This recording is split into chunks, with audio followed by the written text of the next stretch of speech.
The north is cold and full of whispers. The crisis at the broken tower. The scream tore through Winterfell's morning like a blade through silk. Catelyn Stark was in the godswood when she heard it, her daughter's voice, high and terrified, cutting across the courtyard and the training yard and every stone corridor between. A mother knows her child's fear. Catelyn knew this was death calling. She ran. Her skirts tangled around her legs as she sprinted through the castle, her heart a hammer in her chest. Behind her she heard Ned's shout, heard the clash of dropped practice swords as the boys in the yard abandoned their training. But Catelyn was closer. Catelyn was already moving. Catelyn would reach her daughter first, or die trying. The scene that met her eyes stopped her heart. Arya dangled from the edge of the broken tower's parapet, her small hands white-knuckled on crumbling stone, her legs kicking frantically at empty air. 3 stories of empty space yawned beneath her, stone courtyard waiting to shatter her small body like a dropped egg. "Mama!" Arya's voice was raw with terror. "Mama, I can't hold on." Catelyn's mind went blank with horror. Too far. She was too far away. The tower stairs would take precious seconds she didn't have. Arya's fingers were already slipping, her grip failing. Catelyn opened her mouth to scream, to pray, to do something, anything. A shadow moved on the parapet. Jon Snow, Ned's bastard, the boy Catelyn had spent 7 years despising, appeared at the tower's edge. He was small for 7, dark-haired and gray-eyed and quick as a cat. He didn't hesitate, didn't call for help, didn't waste a single second. He threw himself flat on the parapet and reached down, grabbing Arya's wrist with both hands. "I've got you." His voice was high and thin with fear, but absolutely certain. "Arya, I've got you. Hold on." Arya's left hand lost its grip. She swung wild, her full weight suspended from Jon's hands. He grunted with effort, his small body sliding forward on the stone, his legs scrabbling for purchase.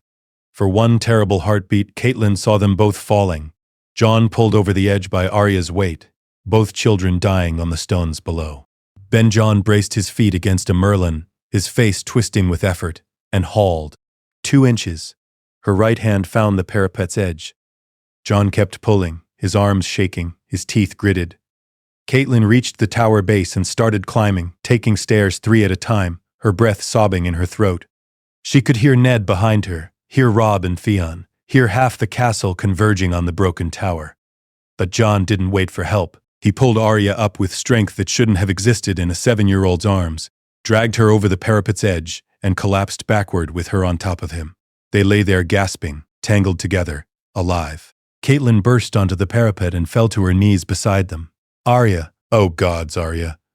She pulled her daughter into her arms, checking frantically for injuries. Scrapes on her palms, bruises forming on her wrists, but whole, alive, breathing.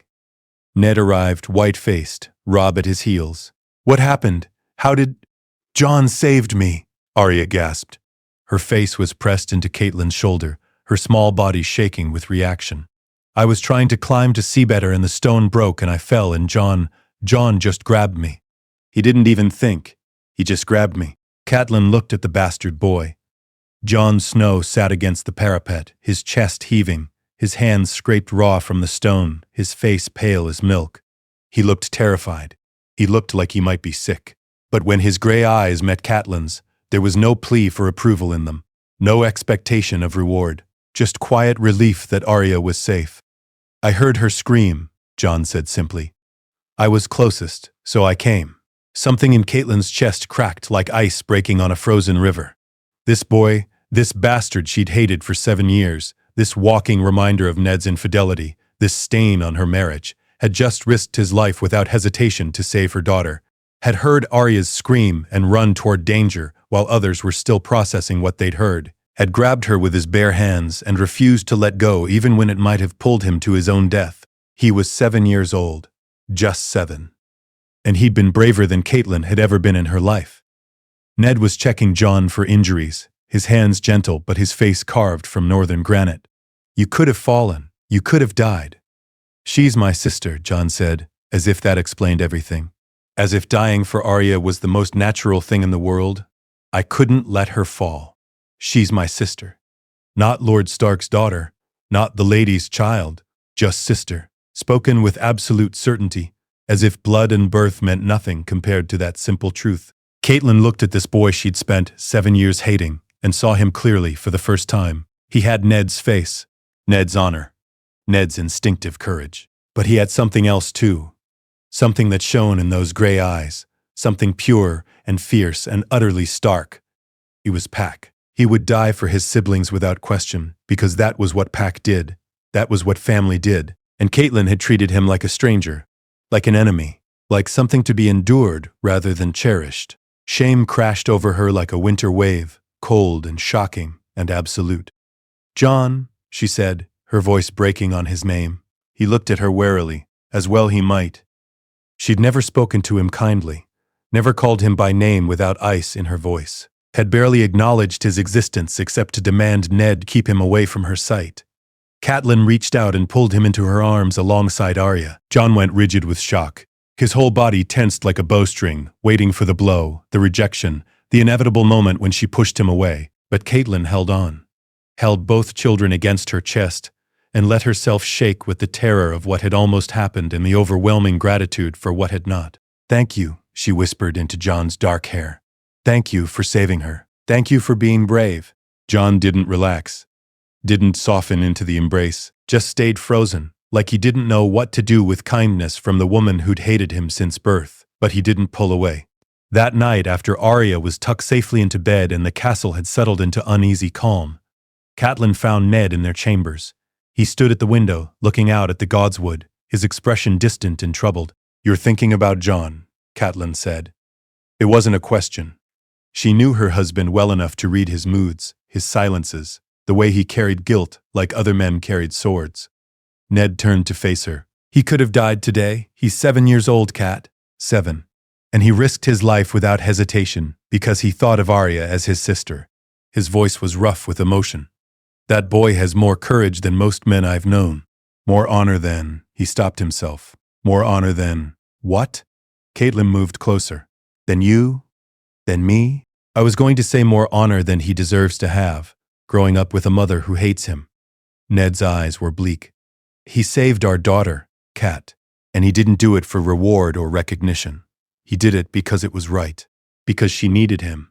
Gods, what kind of man will he become if he keeps living like this? Unwanted, unloved, knowing his very existence is a wound in his father's marriage?" Catelyn was quiet for a long moment. The shame she'd felt on the tower parapet had not faded. If anything, it had grown, settling into her bones like winter cold. "Tell me about his mother," she said finally. Ned's face closed like a door slamming shut. "Cat, tell me." Her voice was firm. "I've spent 7 years hating a child for the sin of existing.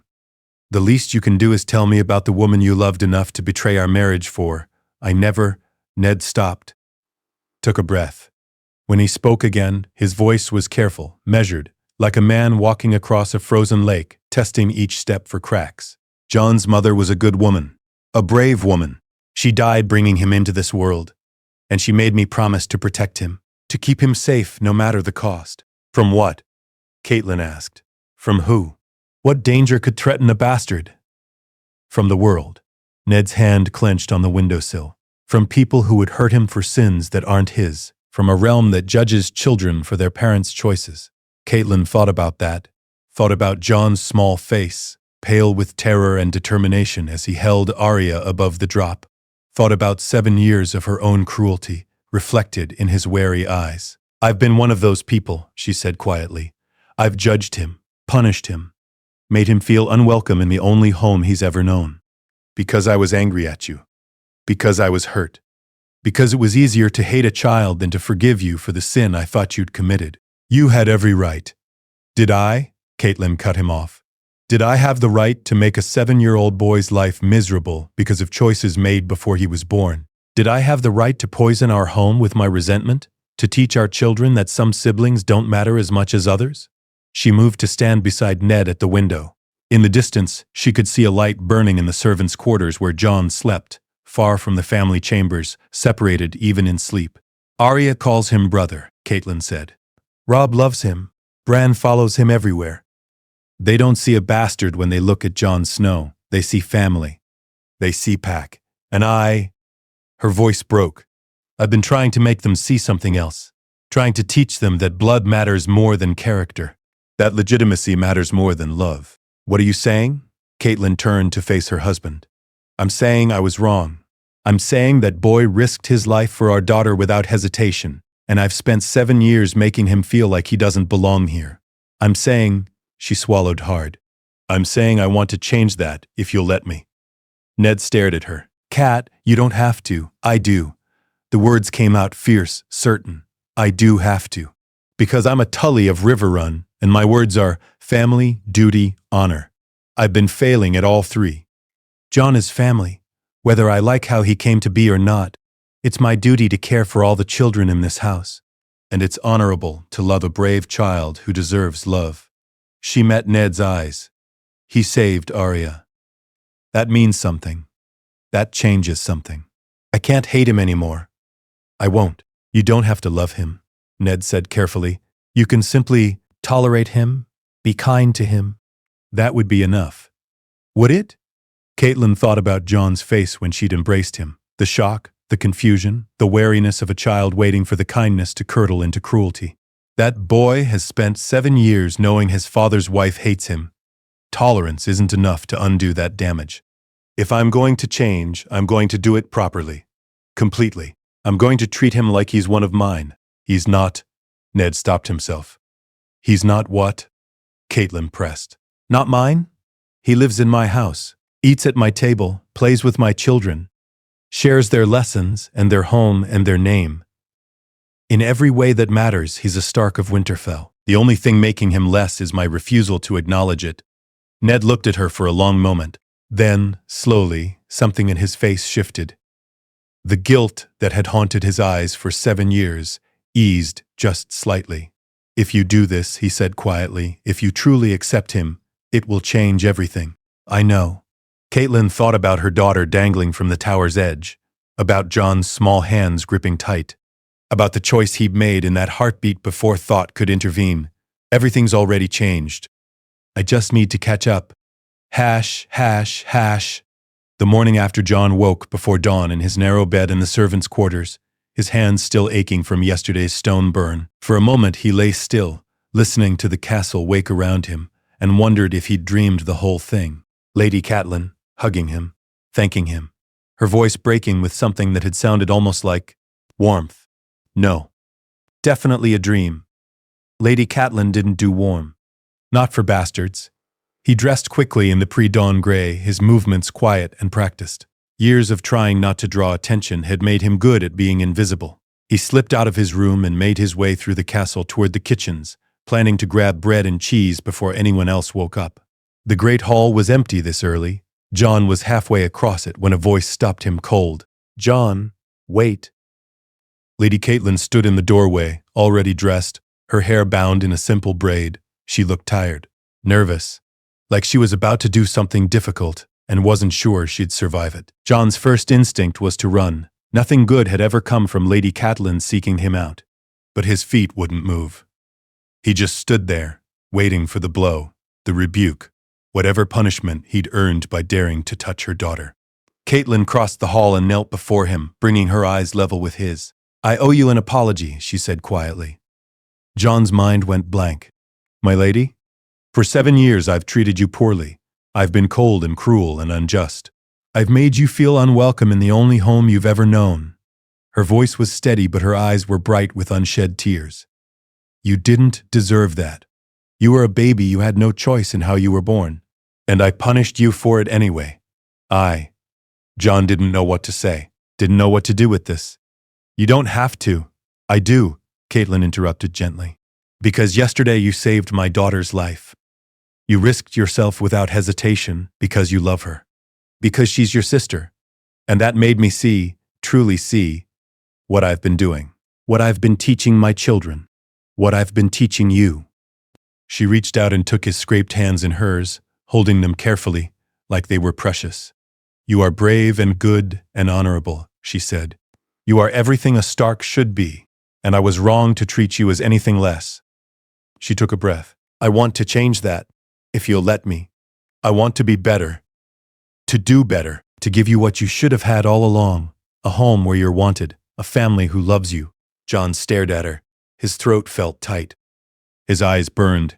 He'd spent 7 years learning not to want her approval, learning to be content with his father's gruff affection and his siblings' love, learning that Lady Catelyn's hatred was just another fact of life like winter cold or summer heat. But hearing her say these things, seeing tears in her eyes, feeling her hands gentle on his, it cracked something open inside him that he thought was sealed shut forever. Why? The word came out broken. Why now? Because you showed me who you really are, Catelyn said simply. Because you proved that family isn't just about blood or birth. It's about who you'd die for, who you'd save, who you love. She squeezed his hands gently. You called Arya your sister. Like it was the simplest truth in the world. And it is. She is your sister. They're all your siblings. This is your home. And her voice wavered. I want to be your mother, if you'll have me. Jon couldn't speak, couldn't breathe. The words were too big, too impossible. Too much like the dream he'd stopped letting himself dream years ago. You don't have to decide now, Catelyn said, reading his silence. I know trust isn't built in a day. I know I have 7 years of cruelty to make up for. But I'm here, Jon. I'm not going anywhere. And I'm going to prove to you that I mean this, that you matter, that you belong. She stood, still holding his hands, and pulled him into an embrace. This time, Jon didn't stay frozen. This time, he let himself soften into it. Let himself feel the warmth of her arms, and the solid reality of her presence, and the impossible gift of her acceptance. He buried his face in her shoulder and let himself shake with something that wasn't quite crying, but wasn't quite anything else either. It's all right, Catelyn murmured, one hand stroking his hair. You're all right. You're home. You're wanted. I promise, Jon Snow. I promise. And somehow, impossibly, Jon believed her. The first day. The change in Winterfell was immediate and profound. That morning at breakfast, Jon sat at the family table for the first time in his life. Not at the end, not separated. Right there between Robb and Arya, with Catelyn placing food on his plate and asking if he wanted more bacon and treating him exactly like she treated every other child. Robb noticed immediately. His eyes went wide with shock, then confusion, then something that looked almost like relief. He'd always loved Jon, had never understood his mother's hatred, and having that tension finally gone was like a weight lifting from his shoulders. Jon, Arya bounced in her seat, still covered in yesterday's bruises, but irrepressibly energetic. Mama says you're going to have lessons with us now. Proper lessons with Maester Luwin and everything. Is that? Jon looked at Catelyn uncertainly. Is that all right? It's more than all right, Catelyn said firmly. You're a Stark of Winterfell. You should be educated like one. She glanced at Ned, who sat at the head of the table looking faintly stunned. With your father's permission, of course. Of course, Ned said, his voice rough with emotion. Jon should have been included from the beginning. The lessons were a revelation. Maester Luwin taught reading and writing and numbers, history and heraldry and the nature of the realm.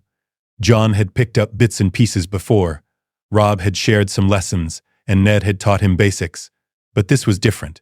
This was comprehensive, structured, real. The Andals invaded Westeros 6,000 years ago, Maester Luwin droned, pointing at a map. They brought the faith of the Seven and defeated the first men everywhere except the north where, Jon, are you paying attention? Yes, Maester. Jon sat up straighter. The Starks and other northern houses kept the old gods and the old ways. Correct. And why did the north resist when everywhere else fell? Jon thought carefully. Because the north is hard. It makes hard people. The Andals couldn't break us because breaking requires the north to care what southerners think, and we don't. Robb snorted. Maester Luwin's lips twitched with what might have been a smile. A colorful interpretation, but not entirely inaccurate. The Maester moved on to the next topic. Training in the yard was different too. Ser Rodrik Cassel, Winterfell's master-at-arms, had always included Jon in practice. But now there was no hesitation, no awareness that he was teaching a bastard alongside Lord Stark's true-born heir. Just two boys learning to fight.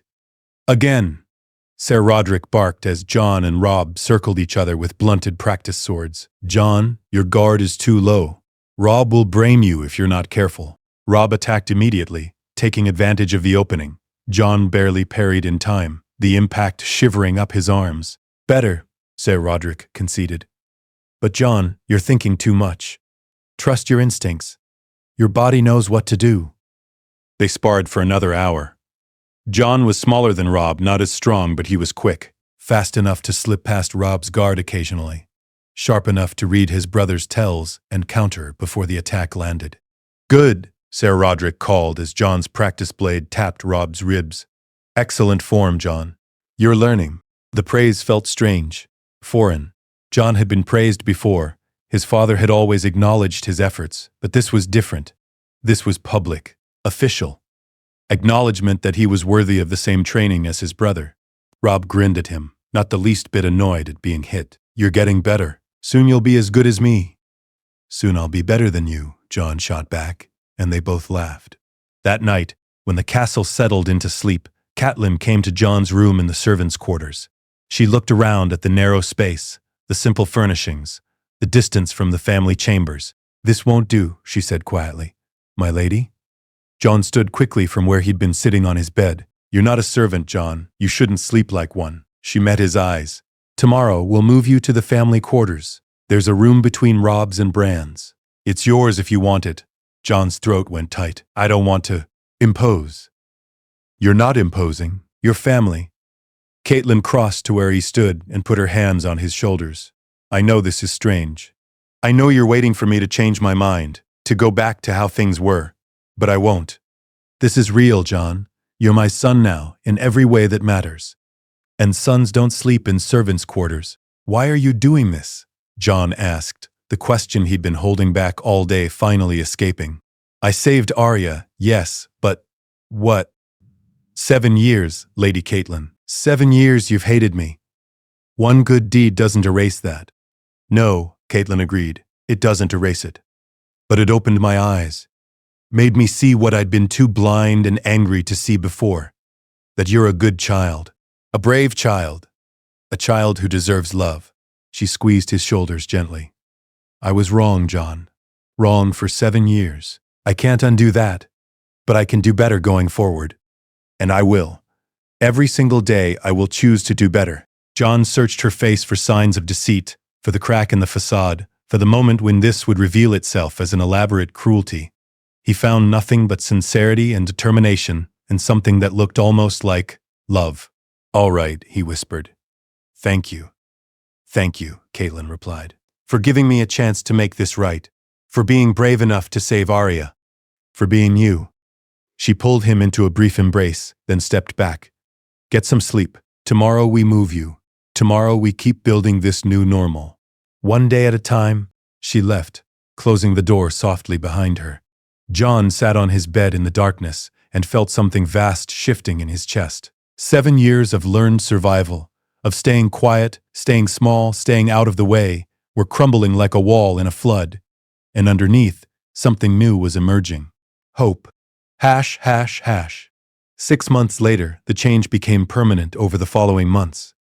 What had started as Catelyn's determination to make amends evolved into genuine affection as she and Jon learned each other. She discovered that Jon was thoughtful and quiet, quick to listen and slow to speak, that he had a dry sense of humor that made her laugh when she least expected it, that he was fiercely protective of his siblings, all of them, but especially Arya and Bran, who were smaller and needed guarding. Jon discovered that Catelyn was warmer than he'd ever imagined, that she told stories as she sewed, weaving tales of the Riverlands and Tully history, that she checked on him at night, tucking him in like she tucked in Robb and Bran and Rickon, that when he had nightmares about falling towers and dropping siblings, she came to his room and sat with him until the fear faded. "Tell me about the twins," Jon asked one evening as they sat in Catelyn's solar. She was teaching him the great houses of Westeros, showing him their sigils and their words and their histories. "House Frey holds the twins," Catelyn said, pointing to the map. "2 castles connected by a bridge over the green fork of the Trident. Whoever holds that bridge controls movement between the north and the south.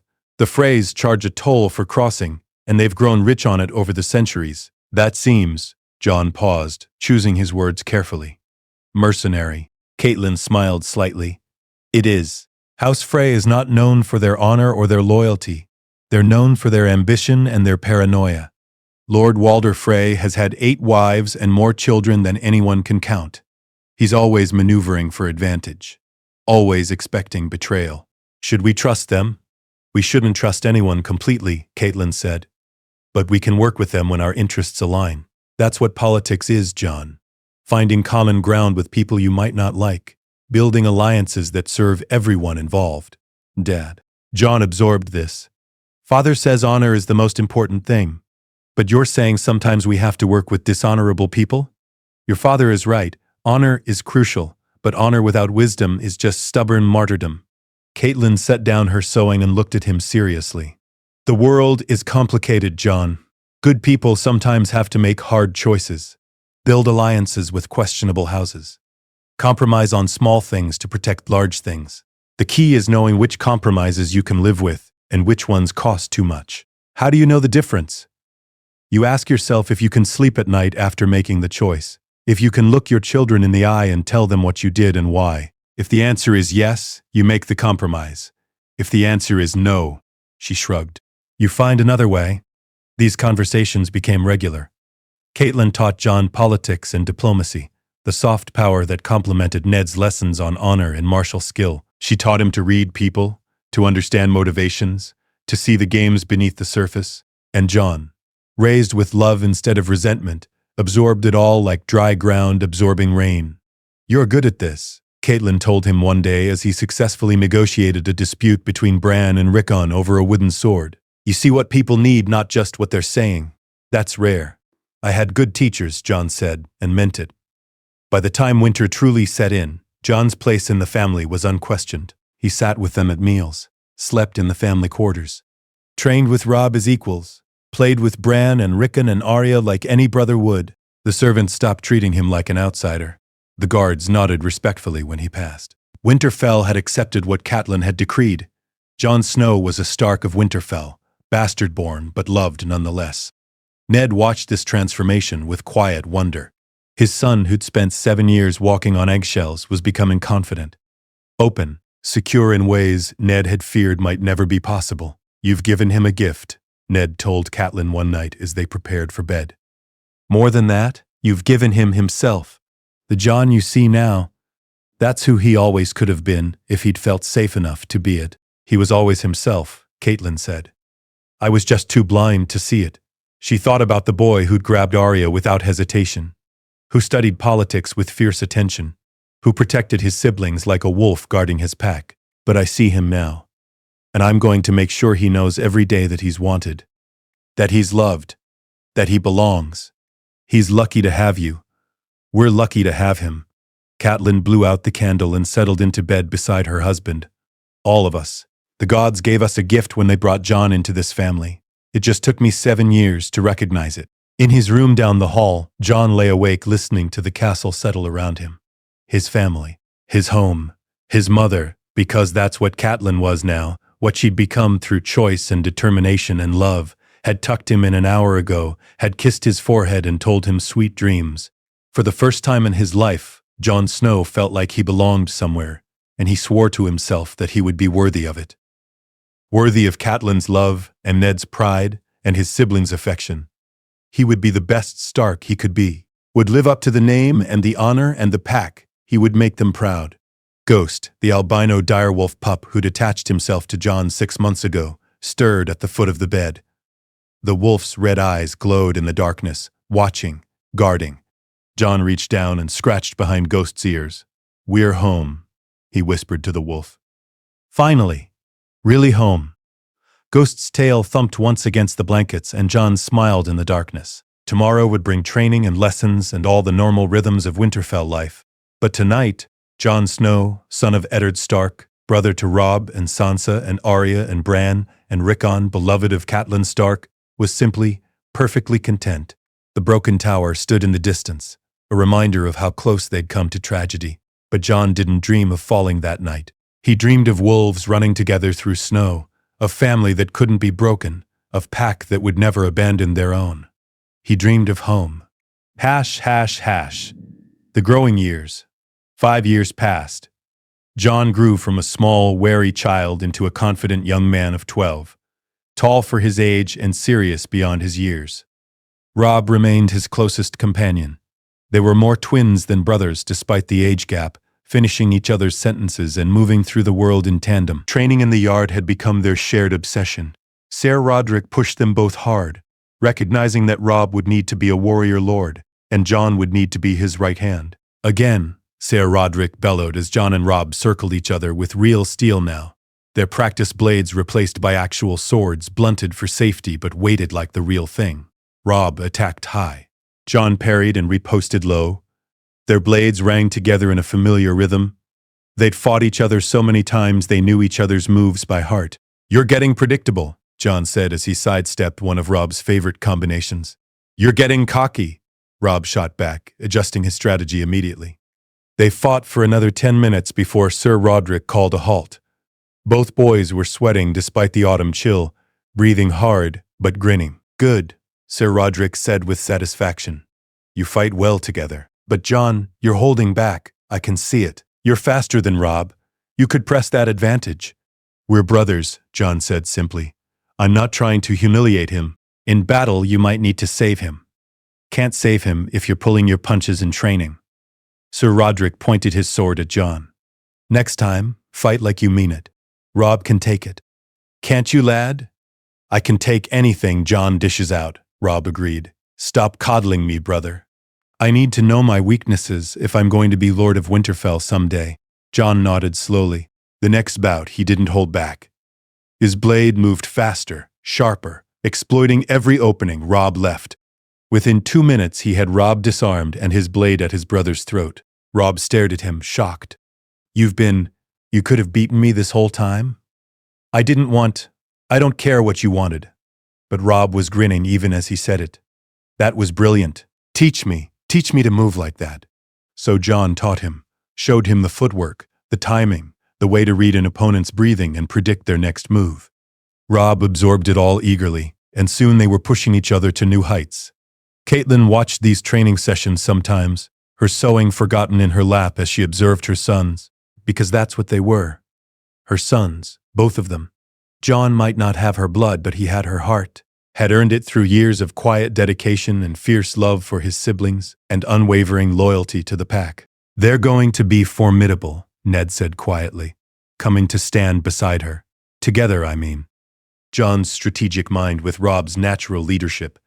"They'll make a great team when the time comes." "When what time comes?" Catelyn asked, though she knew that Robb would be Lord of Winterfell someday and would need a trusted right hand. Knew that Jon, despite being a bastard, would fill that role perfectly.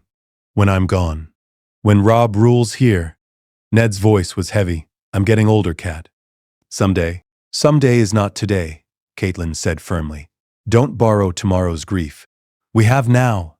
We have our children healthy and strong and learning to be the people they need to be. That's enough."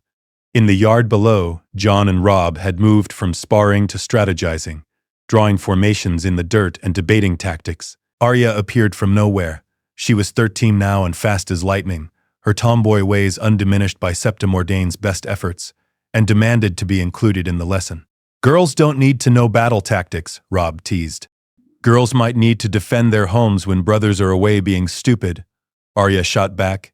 "Teach me or I'll tell Mother you snuck out to the Wintertown last week." Robb paled. "You wouldn't. Try me." Jon laughed and made room for her in the circle. "Come on, I'll show you what we're discussing." Catelyn smiled, watching them. This was what family was supposed to be. This messy, chaotic, loving tangle of personalities and loyalties and fierce devotion. She'd almost destroyed it with her resentment, almost poisoned her home with her inability to forgive. Thank the gods she'd woken up in time. "They're good children," she said quietly. "They are," Ned agreed. "You made them that way. You and your love." "We made them that way," Catelyn corrected. "Together. The way it was always supposed to be." A war fought together the king's arrival. The royal visit descended on Winterfell like a gaudy avalanche of gold and crimson and lions. Jon stood with his family in the courtyard, not hidden away, not relegated to the servants' area, but right there beside Robb and Catelyn as the king's party rode through the gates. He wore good clothing, stark colors, and bore himself with the confidence of someone who knew he belonged. King Robert Baratheon was massive, far larger than Jon had imagined. The man who'd won the throne with a warhammer had gone to fat in the 17 years since, his legendary strength buried under layers of excess. But his laugh was still booming, and when he dismounted and embraced Ned like a brother, genuine affection shone in his face. "Ned, gods, it's good to see you." Robert pulled back, studying Ned's face. "You haven't aged a day, you bastard. Still got all your hair. I hate you." "You're looking well, Your Grace," Ned said diplomatically. "I'm looking fat, and you know it." Robert's eyes swept across the assembled Starks. "And this is your family?" "Bigger than I remember." "Let's see, Robb, you must be. You've got your father's look. And this must be Jon Snow, Your Grace," Jon said, bowing properly. "Lord Stark's son." He'd almost said bastard. The word still tried to attach itself sometimes, habit from years of introduction. But Catelyn had been working with him on this.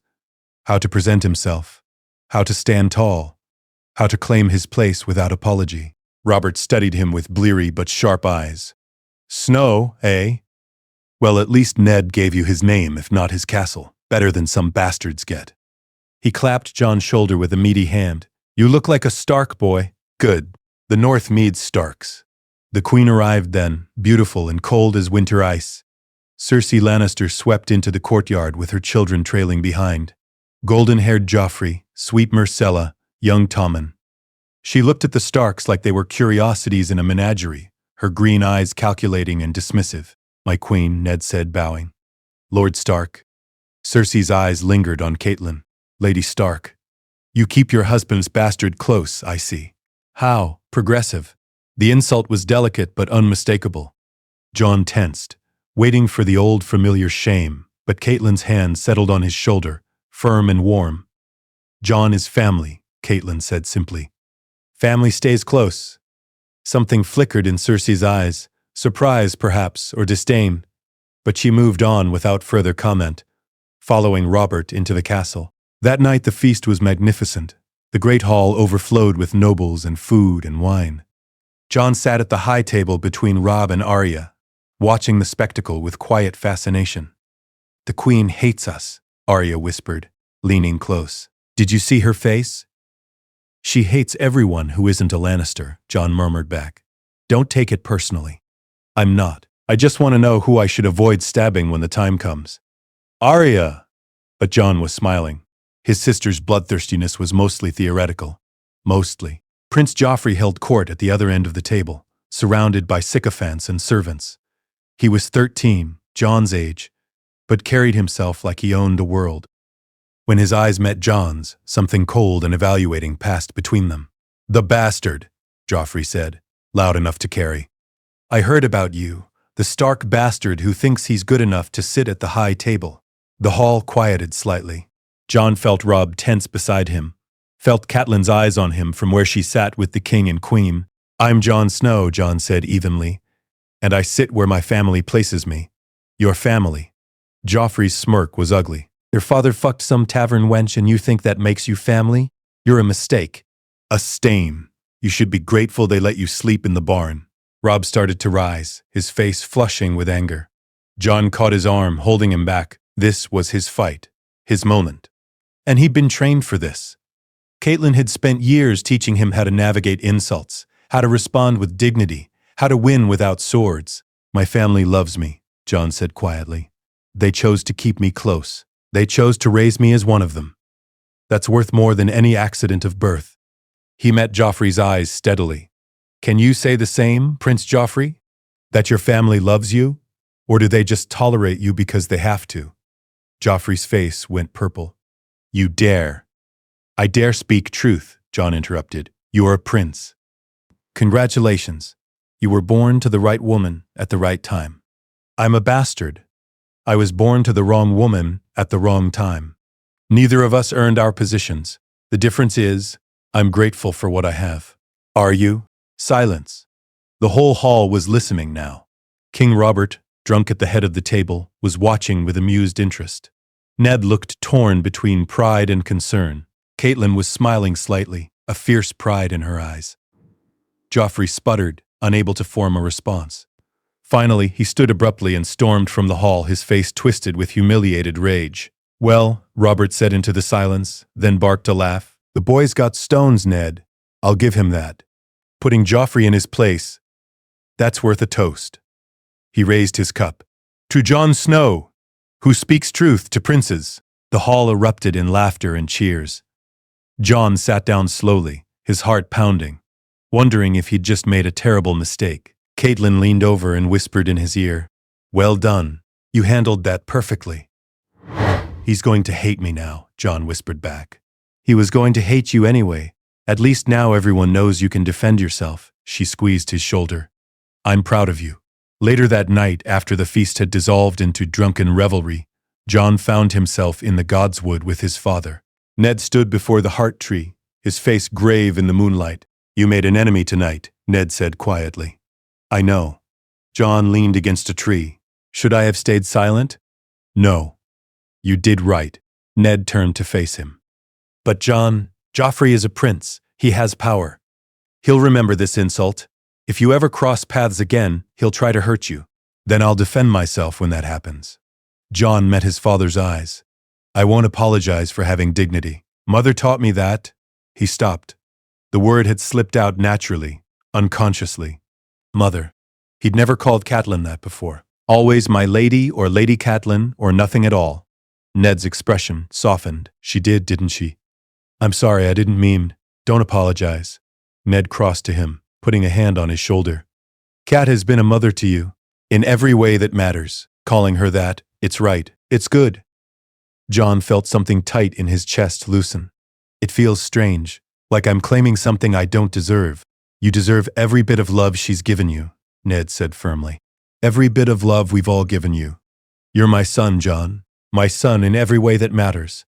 And if anyone, prince or pauper, tries to make you feel otherwise, you stand tall and remind them who you are. A Stark of Winterfell. A wolf of the pack.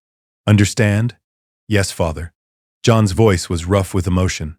They stood together in the Godswood, father and son, while the old gods watched and the heart tree's red leaves whispered in the wind. The hand's departure.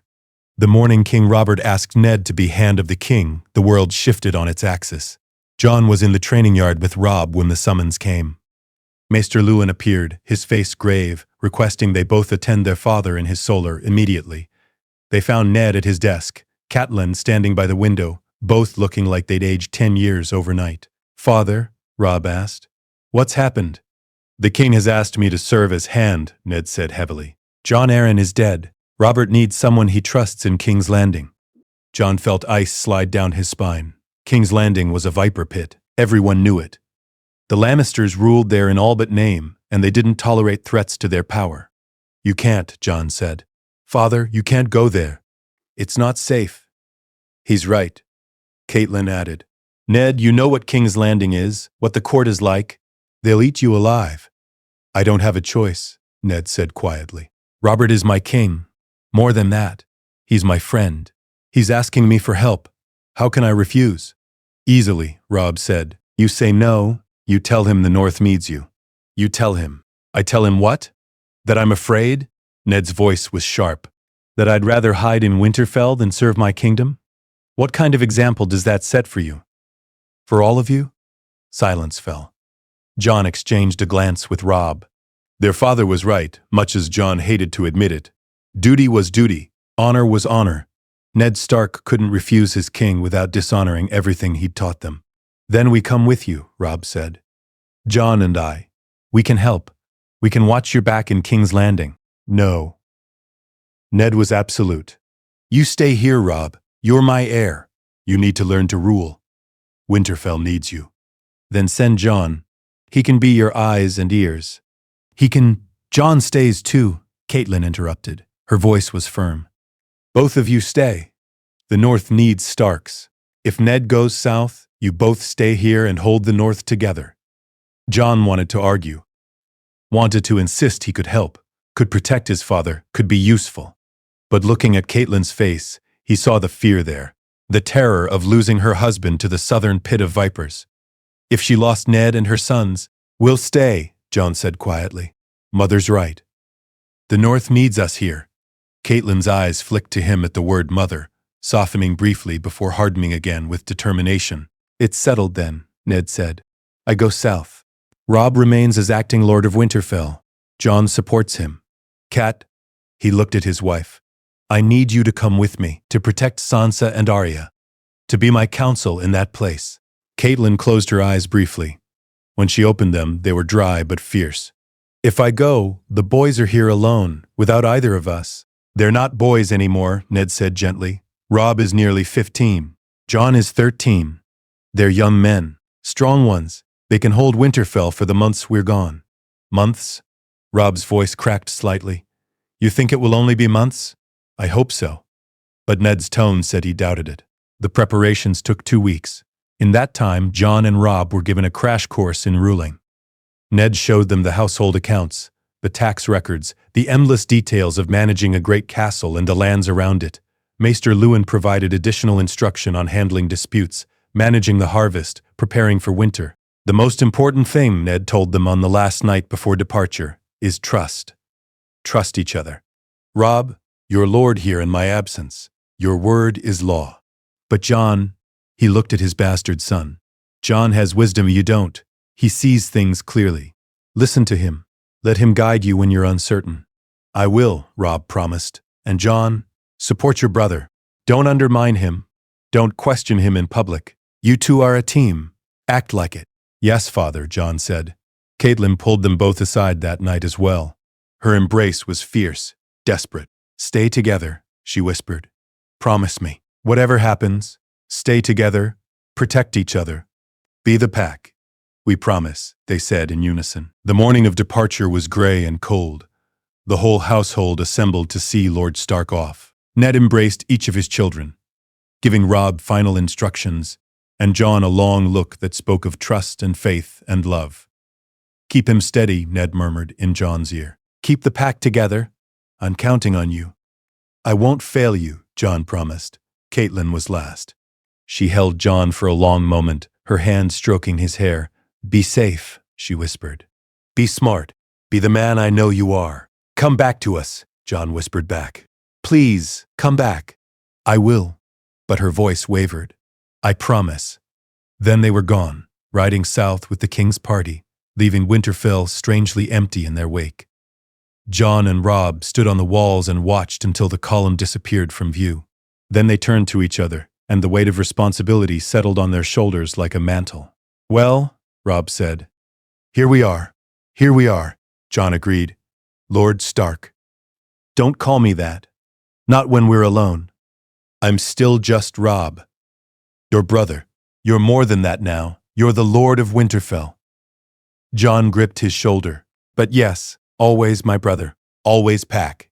Always pack," Robb echoed. They descended from the walls together and began the work of ruling. The young wolf Lord Robb was a natural leader, but he was also 15 years old and uncertain. The northern lords who came to Winterfell with disputes and requests treated him with barely concealed skepticism. Some were outright dismissive. Lord Stark would never agree to this. Lord Karstark said during one early meeting, discussing grain redistribution, "You're too young to understand the complexities, boy."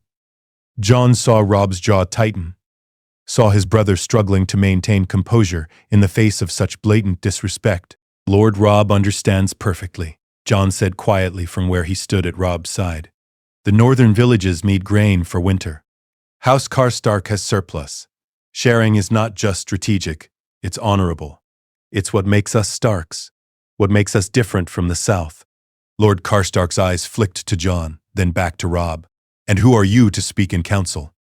A bastard playing at being a lord?"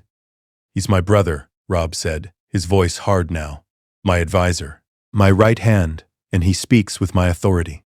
You'll treat him with respect, or leave this hall." Silence. Lord Karstark stared at the young lord, clearly weighing his options. Finally, he inclined his head slightly. "My apologies, Lord Stark. I meant no disrespect." "Then you'll provide the grain?" Robb pressed. "I will." When the meeting ended and the lords departed, Robb slumped in his chair with a groan. Gods, that was exhausting. "How did father make it look so easy?"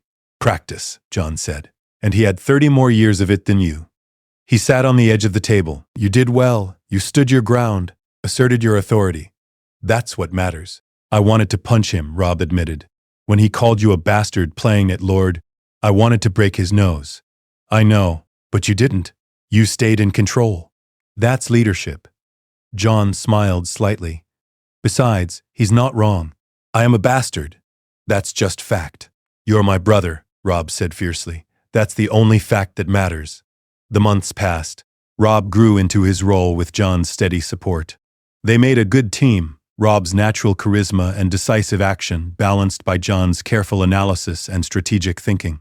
The Northern Lords slowly came to accept that these two young men could actually govern Winterfell competently. Letters from King's Landing arrived regularly. Ned wrote of court politics and Lannister schemes. Catelyn wrote of worries about Sansa and Arya navigating the social battlefield of the capital. Sansa herself wrote excited letters about tourneys and court life. Arya's letters were complaints about needlework and septum ordain. But under the surface, Jon sensed danger. His mother's letters were carefully worded, but he read the fear between the lines. Something was wrong in the capital. Something was building. "We should call the banners," Jon said one evening as he and Robb reviewed the latest letter from their father. Robb looked up sharply. "What? Why?" "Read this paragraph again. Father talks about tensions with the Lannisters and increased security around the king. He's being diplomatic, but he's worried. Really worried." Jon pointed to another section.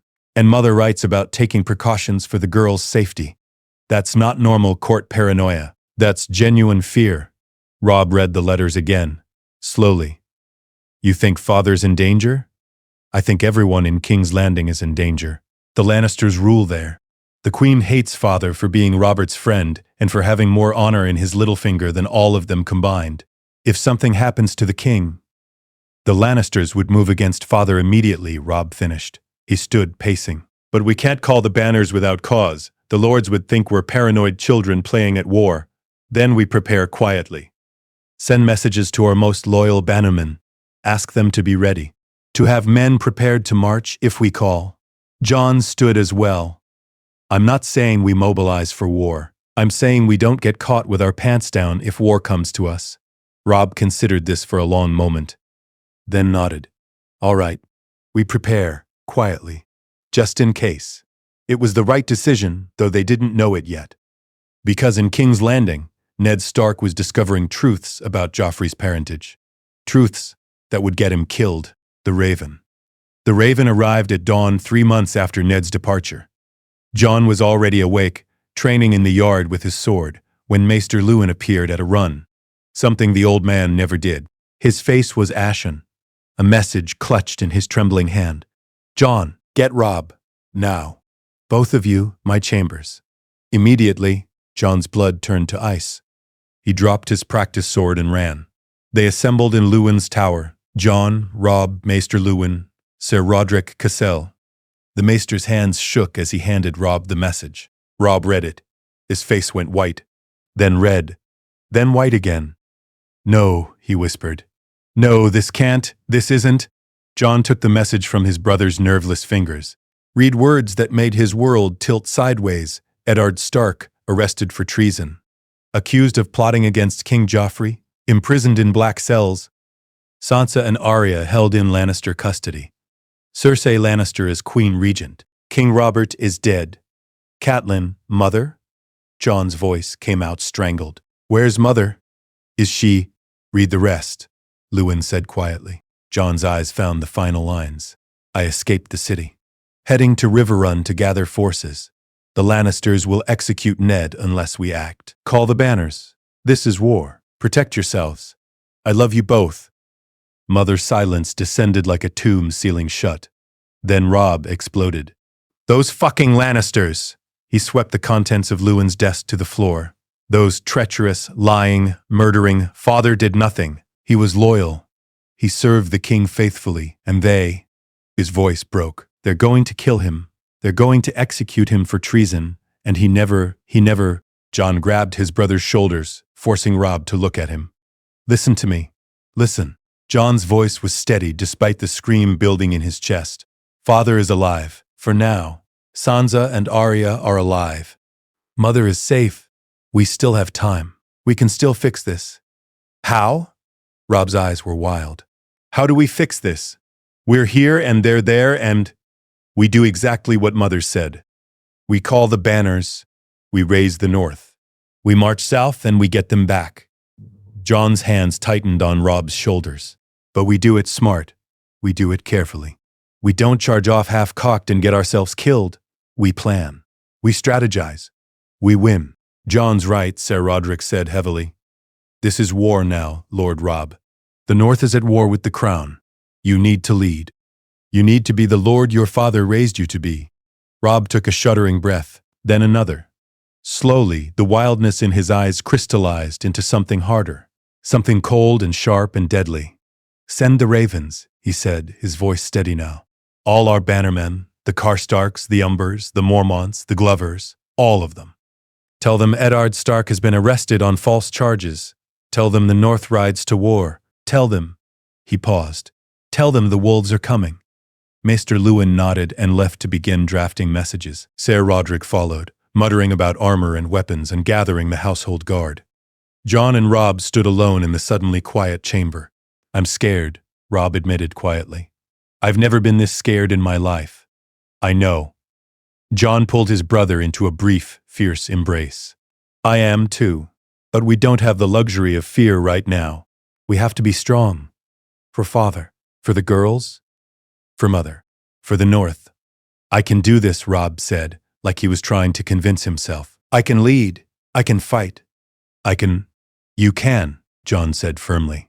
And I'll be right beside you. Every step, every battle, every decision. You're not alone in this, brother. You've never been alone. Robb pulled back, meeting Jon's eyes. Promise me something? Anything? If I'm about to do something stupid, if I'm about to make a mistake that will get people killed, you stop me. You don't let me be an idiot. You keep me honest. Promise. I promise. Jon gripped his brother's forearm in the warrior's clasp. We're pack, Robb. We keep each other safe. We keep each other sane. That's what we do. Pack, Robb echoed. Then, stronger. Pack. The North remembers the bannermen came. Within 2 weeks, thousands of northern soldiers descended on Winterfell. Lord Karstark arrived with 300 men and rage in his heart. His sons were somewhere in the south, possibly already dead.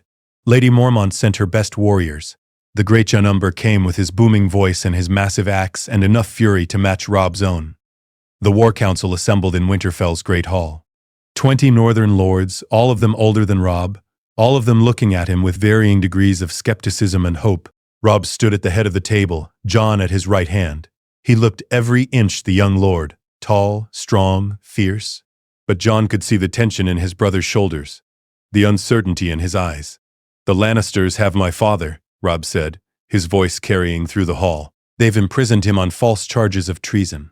They hold my sisters hostage, and they think the North will accept this. Will kneel? Will surrender? What would you have us do, Lord Stark? The great Jon rumbled. March on King's Landing? That's 1,000 miles of hostile territory. We march south, Robb said. But not to King's Landing.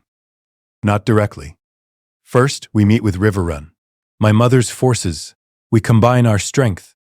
Then we decide our strategy. The Riverlands are already at war, Lord Karstark said. The Lannisters are besieging River Run. If we wait... We don't wait, Jon interrupted. We move immediately, but we move smart. The Lannisters expect us to charge south in a blind rage. Instead, we're going to split their forces. Confuse them, make them fight on multiple fronts. The lords turned to look at him.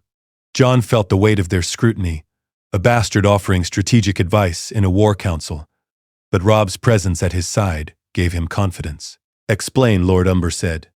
Jon moved to the map laid out on the table. The Lannisters have 2 armies, one besieging River Run under Jaime Lannister, one at Harrenhal under Tywin Lannister. If we march straight for either, the other will flank us. We'll be caught between them and crushed. So what do? Lady Mormont asked. We use their assumption against them. We feint toward one army while actually targeting the other. We move fast. We hit hard. We take out one of their forces before they can coordinate. Jon traced a path on the map. Here's what I propose. He laid out a strategy he'd spent the last week developing with Robb. A night march to catch Jaime Lannister's forces at their most vulnerable, a direct assault to break the siege of River Run, then a rapid repositioning to prevent Tywin from reinforcing. The lords listened in silence. When Jon finished, the great Jon barked a laugh. The bastards got ahead for war. That could actually work, if we move fast enough. It will work, Robb said firmly. Jon knows strategy. He's been studying warfare since he could read. I trust his plan. The question is, do you trust me to lead it? The lords exchanged glances. Finally, Lord Karstark spoke. Your father was a great man. An honorable man, if the Lannisters killed him. His voice was thick with emotion. Then we'll make them pay in blood. I'll follow you, Lord Stark, north or south, to victory or death. To victory or death, the other lords echoed. Then we march, Robb said. We march at dawn. We march for my father, for my sisters, for the north, and we show these southern bastards what happens when you cage a wolf. The lords roared their approval. That night, Jon and Robb stood on Winterfell's walls, looking out at the army camped below. Thousands of men, thousands of lives that depended on their decisions. I keep thinking about father, Robb said quietly. About what he'd do, how he'd lead. Father would be proud of you, Jon said. You're doing everything right. Am I? I'm 15, Jon. 15. I'm about to lead 20,000 men into war, and I'm terrified I'm going to get them all killed. Then don't get them killed. Jon's voice was gentle. Listen to your advisors. Trust your instincts. Fight smart, not just hard. And remember, you're not alone. You've got me. You've got the lords. You've got 20,000 Northmen who believe in you. What if we fail? What if we can't save father? Jon was quiet for a moment. The question hung between them like a sword blade. Then we avenge him, Jon said finally. And we make sure his death means something. That the North never forgets. That the Lannisters pay for every drop of Stark blood. He looked at his brother. But we're not going to fail. We're going to win. We're going to bring father home. We're going to rescue the girls. We're going to show the Seven Kingdoms that the North is not to be fucked with. Robb smiled slightly at the curse. Mother would scold you for that language. Mother's not here to scold.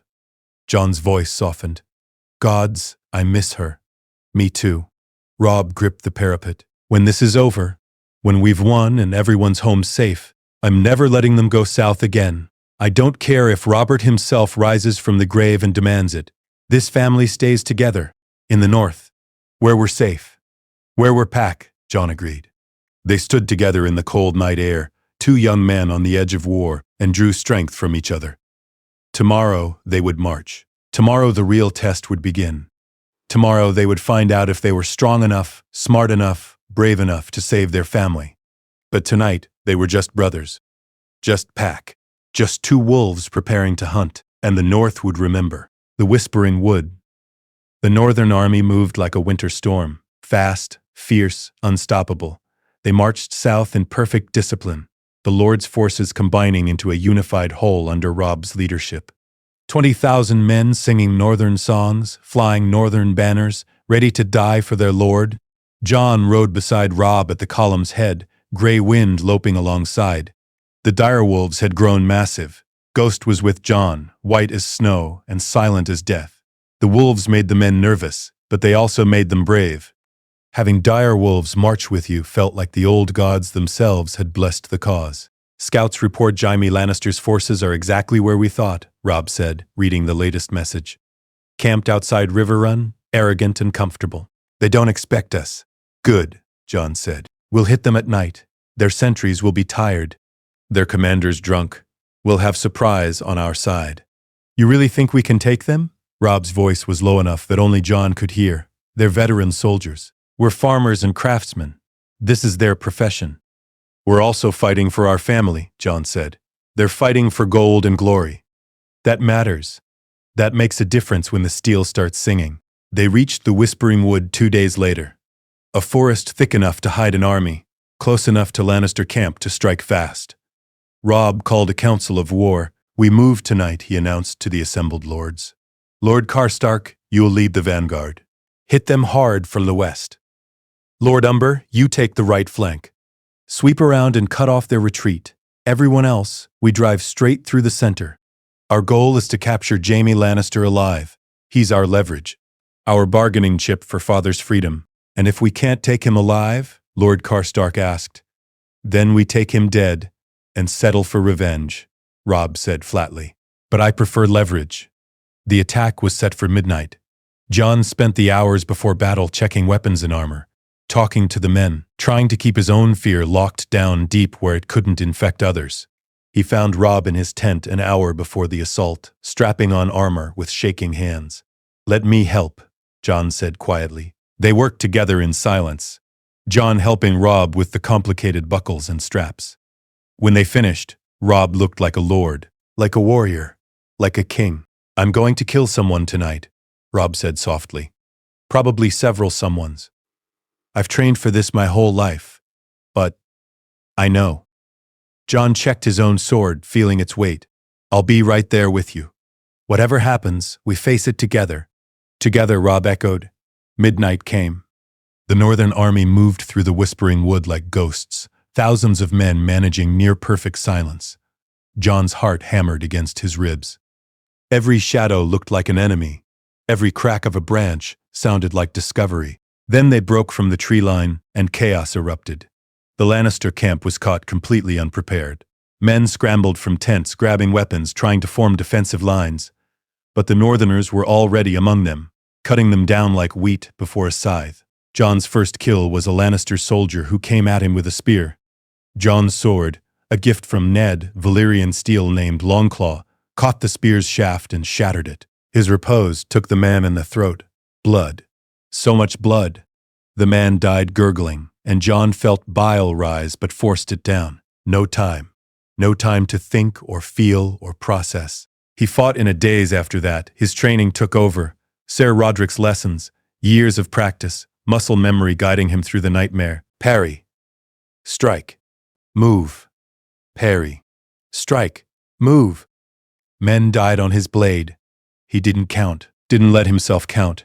Robb fought like a demon possessed, Grey Wind at his side, tearing through Lannister soldiers with savage efficiency. Jon stayed close, protecting his brother's flank, making sure no one could get behind him. "Jaime Lannister!" someone shouted. "The Kingslayer!" There, Jon saw him, golden armor gleaming in torchlight, a white cloak streaming behind him. Jaime Lannister fought like a hero from songs, his blade a blur of death. 3 northern soldiers lay dead at his feet. "Robb!"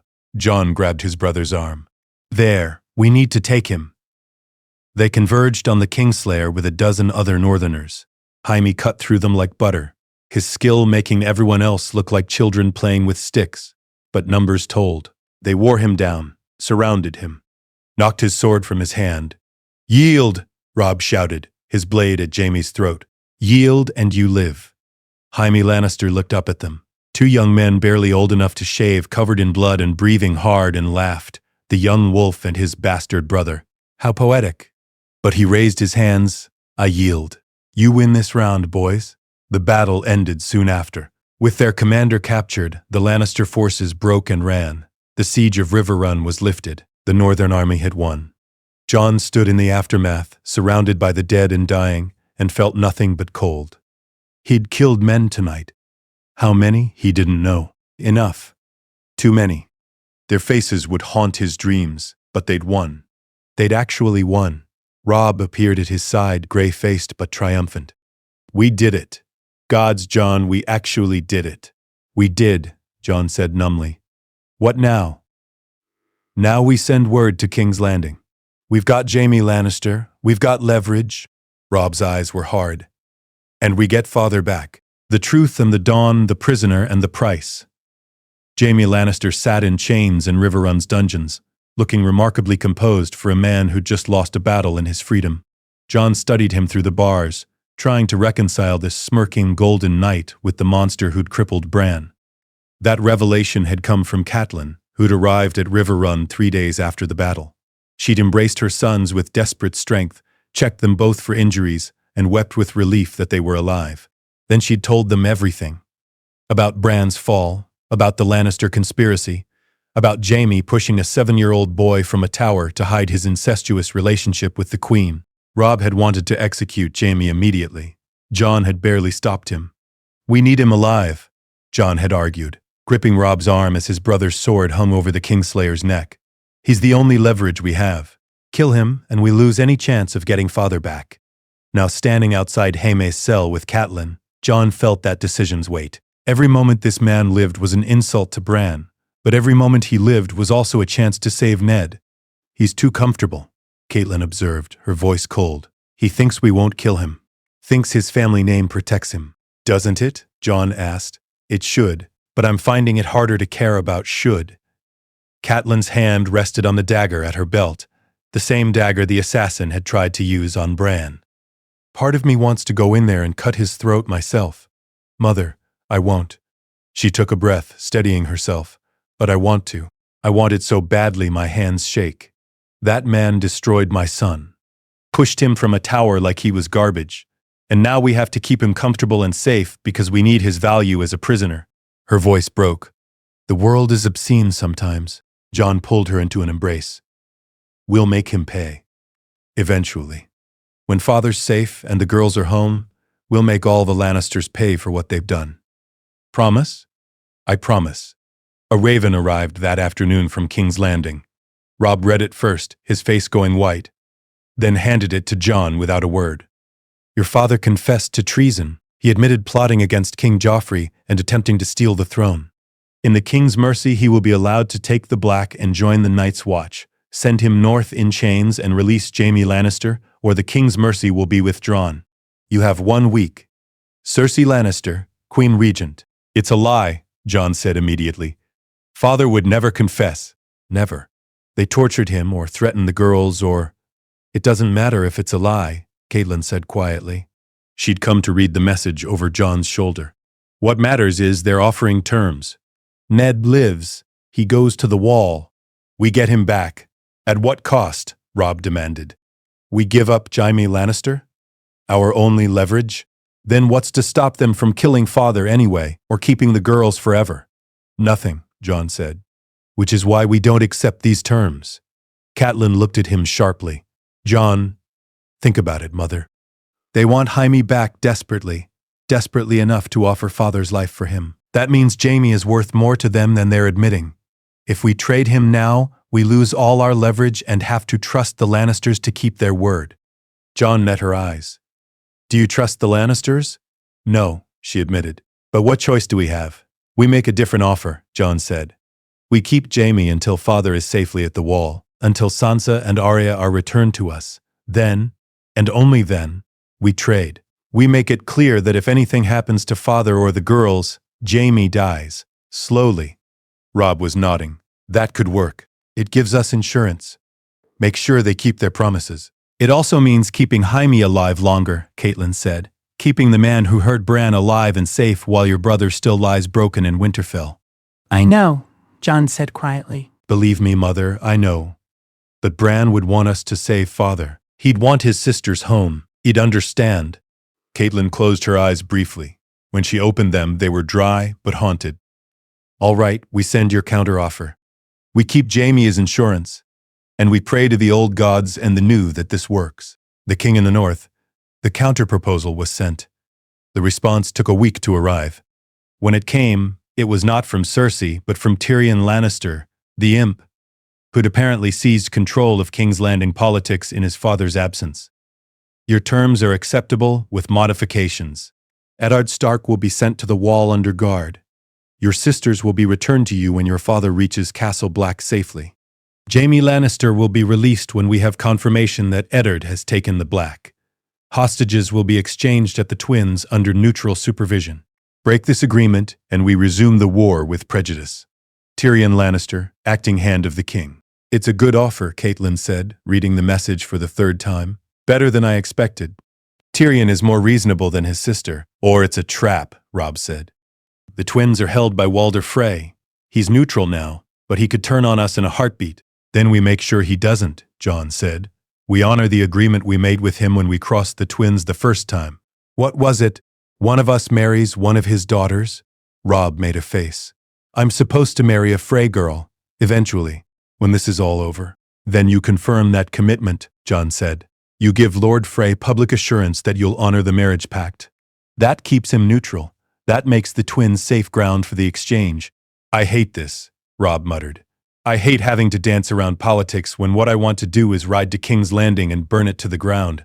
I know, Catelyn said gently, but this is how we win. not through force alone, but through strategy. Through making the right alliances and the right promises. She looked at both her sons. Your father is going to live. Your sisters are coming home. That's the victory that matters. The exchange was set for 3 weeks hence. In the meantime, Robb's army held the riverlands, waiting and preparing. The northern lords grew restless. They'd marched south for war, and now they were sitting idle while politicians negotiated. They want to crown you king, Jon told Robb one evening as they reviewed supply reports. Robb looked up sharply. What? The lords, the great Jon especially. They're talking about declaring you king in the north, making the north independent from the 7 kingdoms. That's we can't, Robb stood, pacing. Jon, that's treason, rebellion. That's everything Father tried to avoid. Is it? Jon set down the reports. Father was arrested for treason he didn't commit. The Lannisters killed King Robert, put a bastard on the throne, and tried to destroy our family. Why should the North bow to that? Why should we accept rulers who don't honor the old ways, who don't respect northern autonomy? You're talking about breaking the realm apart. I'm talking about protecting our home, Jon said. The North has always been different. We keep the old gods. We have our own customs. We've never fit comfortably under Southern rule. Maybe it's time we stop trying. Robb stared at him. Do you really believe that? Or are you just saying what the lords want to hear? Jon considered the question carefully. What did he believe? He thought about his father, imprisoned for honoring his word, about his sisters, held hostage by a regime built on lies, about the northern soldiers who'd fought and died at the Whispering Wood for their lord, not for some distant king in the south. I believe the North should decide its own fate, Jon said finally. I believe you would be a better king than Joffrey Baratheon, or whoever the Lannisters put on the throne next. And I believe, he met his brother's eyes, I believe you could do this. You could lead. You could be the king in the North that the realm needs. And what would you be? Robb asked quietly. If I'm king, whatever you need me to be. Brother? Advisor. General. Shield. Jon smiled slightly, same as always, just with different titles. The War Council met that night. The northern lords and river lords assembled in Riverrun's great hall, and the great Jon stood to speak what everyone was thinking. The king in the north, he bellowed. That's what we need, not some southern boy king who doesn't know winter from spring. We need a Stark. We need Robb. The hall erupted in agreement. Swords were drawn, not in threat, but in salute. King in the north? King in the north? The chant built until the stones themselves seemed to shake. Robb looked at Jon, uncertainty and fear warring in his eyes. Jon nodded slightly. You can do this. I believe in you. Robb stood. The hall quieted. I never wanted to be king, he said, his voice carrying to every corner. I wanted to serve my father as Lord of Winterfell someday. Wanted to grow old in the north, ruling justly, protecting our people. But the Lannisters took that choice from me. They arrested my father on false charges. They hold my sisters hostage. They tried to destroy my family. He drew his sword, Ice, his father's greatsword, the Valyrian steel blade that had served House Stark for generations. If you want me as your king, I'll serve. I'll fight for the North's independence. I'll make sure no southern tyrant ever has power over us again. But I need your loyalty. I need your swords. I need your absolute commitment that we're in this together.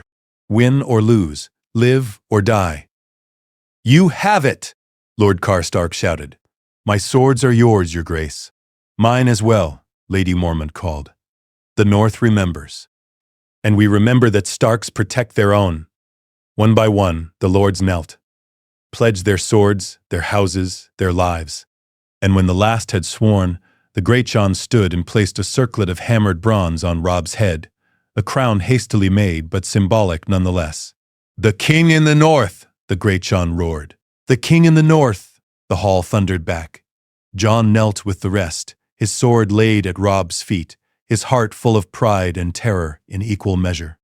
His brother was a king now. The North had declared independence. They'd just committed to a war that could destroy them all. But looking at Robb's face, seeing the determination there, the courage, the absolute commitment to protecting their people, Jon felt certain they'd made the right choice. Even if it killed them. The exchange, the twins loomed against a gray sky, 2 castles joined by a bridge, controlling the crossing of the Green Fork. Jon studied them from horseback, his hand resting on Longclaw's hilt, every instinct screaming that this was a trap. "You're nervous," Catelyn observed. She rode beside him, looking small and fierce in her riding leathers, her eyes never leaving the castle. "I don't trust Walder Frey," Jon said. "I don't trust the Lannisters. I don't trust that this exchange will go smoothly." "Neither do I," Catelyn admitted. "But we don't have a choice. This is the only way to get your father back, to get the girls home." Robb rode at the column's head with 100 men. Not enough to fight if things went wrong, but enough to look strong. Jaime Lannister rode in chains in the center of the formation, looking amused by the whole proceeding. "Nervous, boys?" the Kingslayer called out. "Worried your Lannister friends might betray you? Shocking." "Shut up," Jon said without heat. "Make me bastard." But Jaime was smiling. "Oh wait, you can't, because I'm your precious leverage. Your insurance policy must gall you, keeping me alive when you want me dead so badly?" Jon ignored him. They rode in silence until they reached the twins' gates, where Walder Frey himself waited with an honor guard. Lord Frey was ancient and bitter, his rheumy eyes calculating as he studied the northern party. "Lord Stark, or should I say, Your Grace, I hear congratulations are in order." "King in the North, how ambitious," Lord Frey, Robb said neutrally. "Thank you for hosting this exchange. We appreciate your neutrality in these troubled times. Neutrality costs, boy, as you'll learn." Frey's eyes shifted to Catelyn. "Lady Stark, you look well despite everything. Your daughters are inside, waiting, along with your husband's escort." "And the Lannister party?" Catelyn asked, on the other side. "Tyrion Lannister himself came to collect his brother, brave little man." Frey gestured to the bridge. "Shall we proceed? I'd like this done before supper. I'm too old for drama." The exchange took place on the bridge itself, neutral ground between the two castles. Jon stood at Robb's right hand as they led Jaime forward. On the opposite side, Tyrion Lannister approached with Sansa and Arya flanked by Lannister guards. Jon's heart clenched at the sight of his sisters. Sansa looked pale and haunted, her court dress hanging loose on her frame. Arya looked feral, her eyes darting everywhere, ready to run or fight at the slightest provocation. "Brother," Tyrion said pleasantly, studying Jaime's chains. "You've looked better." "I've been better," Jaime replied. "These northern boys play rough. I can see that." Tyrion's mismatched eyes studied Robb and Jon with interest, the young wolf and his bastard brother. "You've caused quite a stir, you know, defeating my brother at the Whispering Wood, declaring independence. You're either very brave or very stupid." "We're careful," Jon said. "Where's our father?" "Ah, yes?" "Lord Stark." Tyrion gestured, and guards brought Ned forward. Jon's breath caught. His father looked terrible, gaunt, beaten, limping heavily. His leg had been broken and healed poorly, but he was alive. His eyes were clear, and when he saw his family, something in his face softened. "Robb," Ned said hoarsely. "Jon, Cat, you came?" "Of course we came," Catelyn said, her voice breaking. "Did you think we'd abandon you?" "The girls are going home with us," Robb said firmly. "All of you are. This ends today." "Not quite," Tyrion said. "There are conditions to this exchange beyond the simple trade. King Joffrey requires assurances." "King Joffrey is a bastard born of incest," Jon interrupted. "He has no legitimate claim to anything. We don't recognize his authority." Silence. Tyrion's eyebrows rose. "Well, you don't mince words, do you?" "Should I?"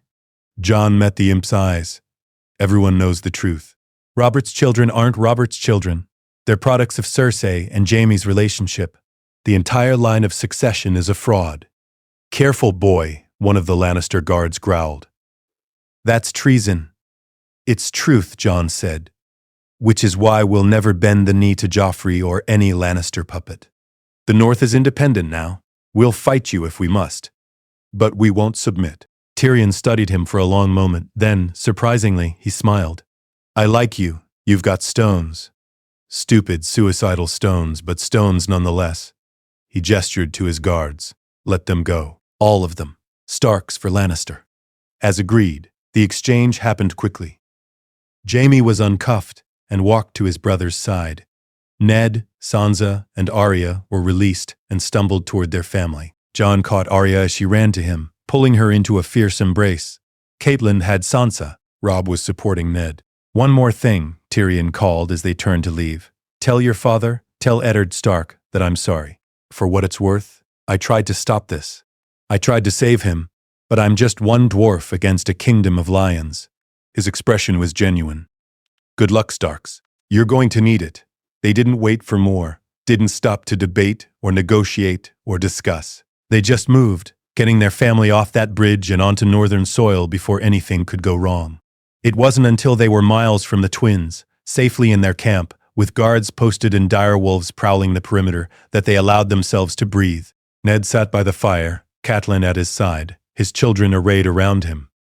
He looked at each of them in turn, Robb, now wearing a crown, Jon, standing tall and confident, Sansa and Arya, traumatized, but alive. "I'm proud of you," he said finally, his voice rough with emotion. "All of you. What you did, raising the North, winning battles, negotiating this exchange, I couldn't have done better myself." "We learned from the best," Robb said. "You learned from your mother," Ned corrected, squeezing Catelyn's hand. "She taught you politics and strategy.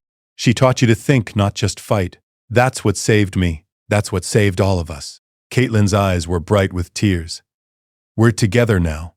That's all that matters. We're together and we're safe." "For now," Jon said quietly. He stood apart from the family circle, his hand on Longclaw's hilt, his eyes on the darkness beyond the firelight. "But the Lannisters won't forgive this. They'll come for us eventually. With everything they have. Let them come," Arya said fiercely. "We'll be ready." "Will we?" Sansa's voice was small. "Jon's right. The Lannisters have the whole South. We just have the North. How can we possibly win?" "By being smart," Catelyn said. "By using our advantages. By making alliances. By being Starks." She looked at each of her children. "We've won this round. Your father is free. You're all safe.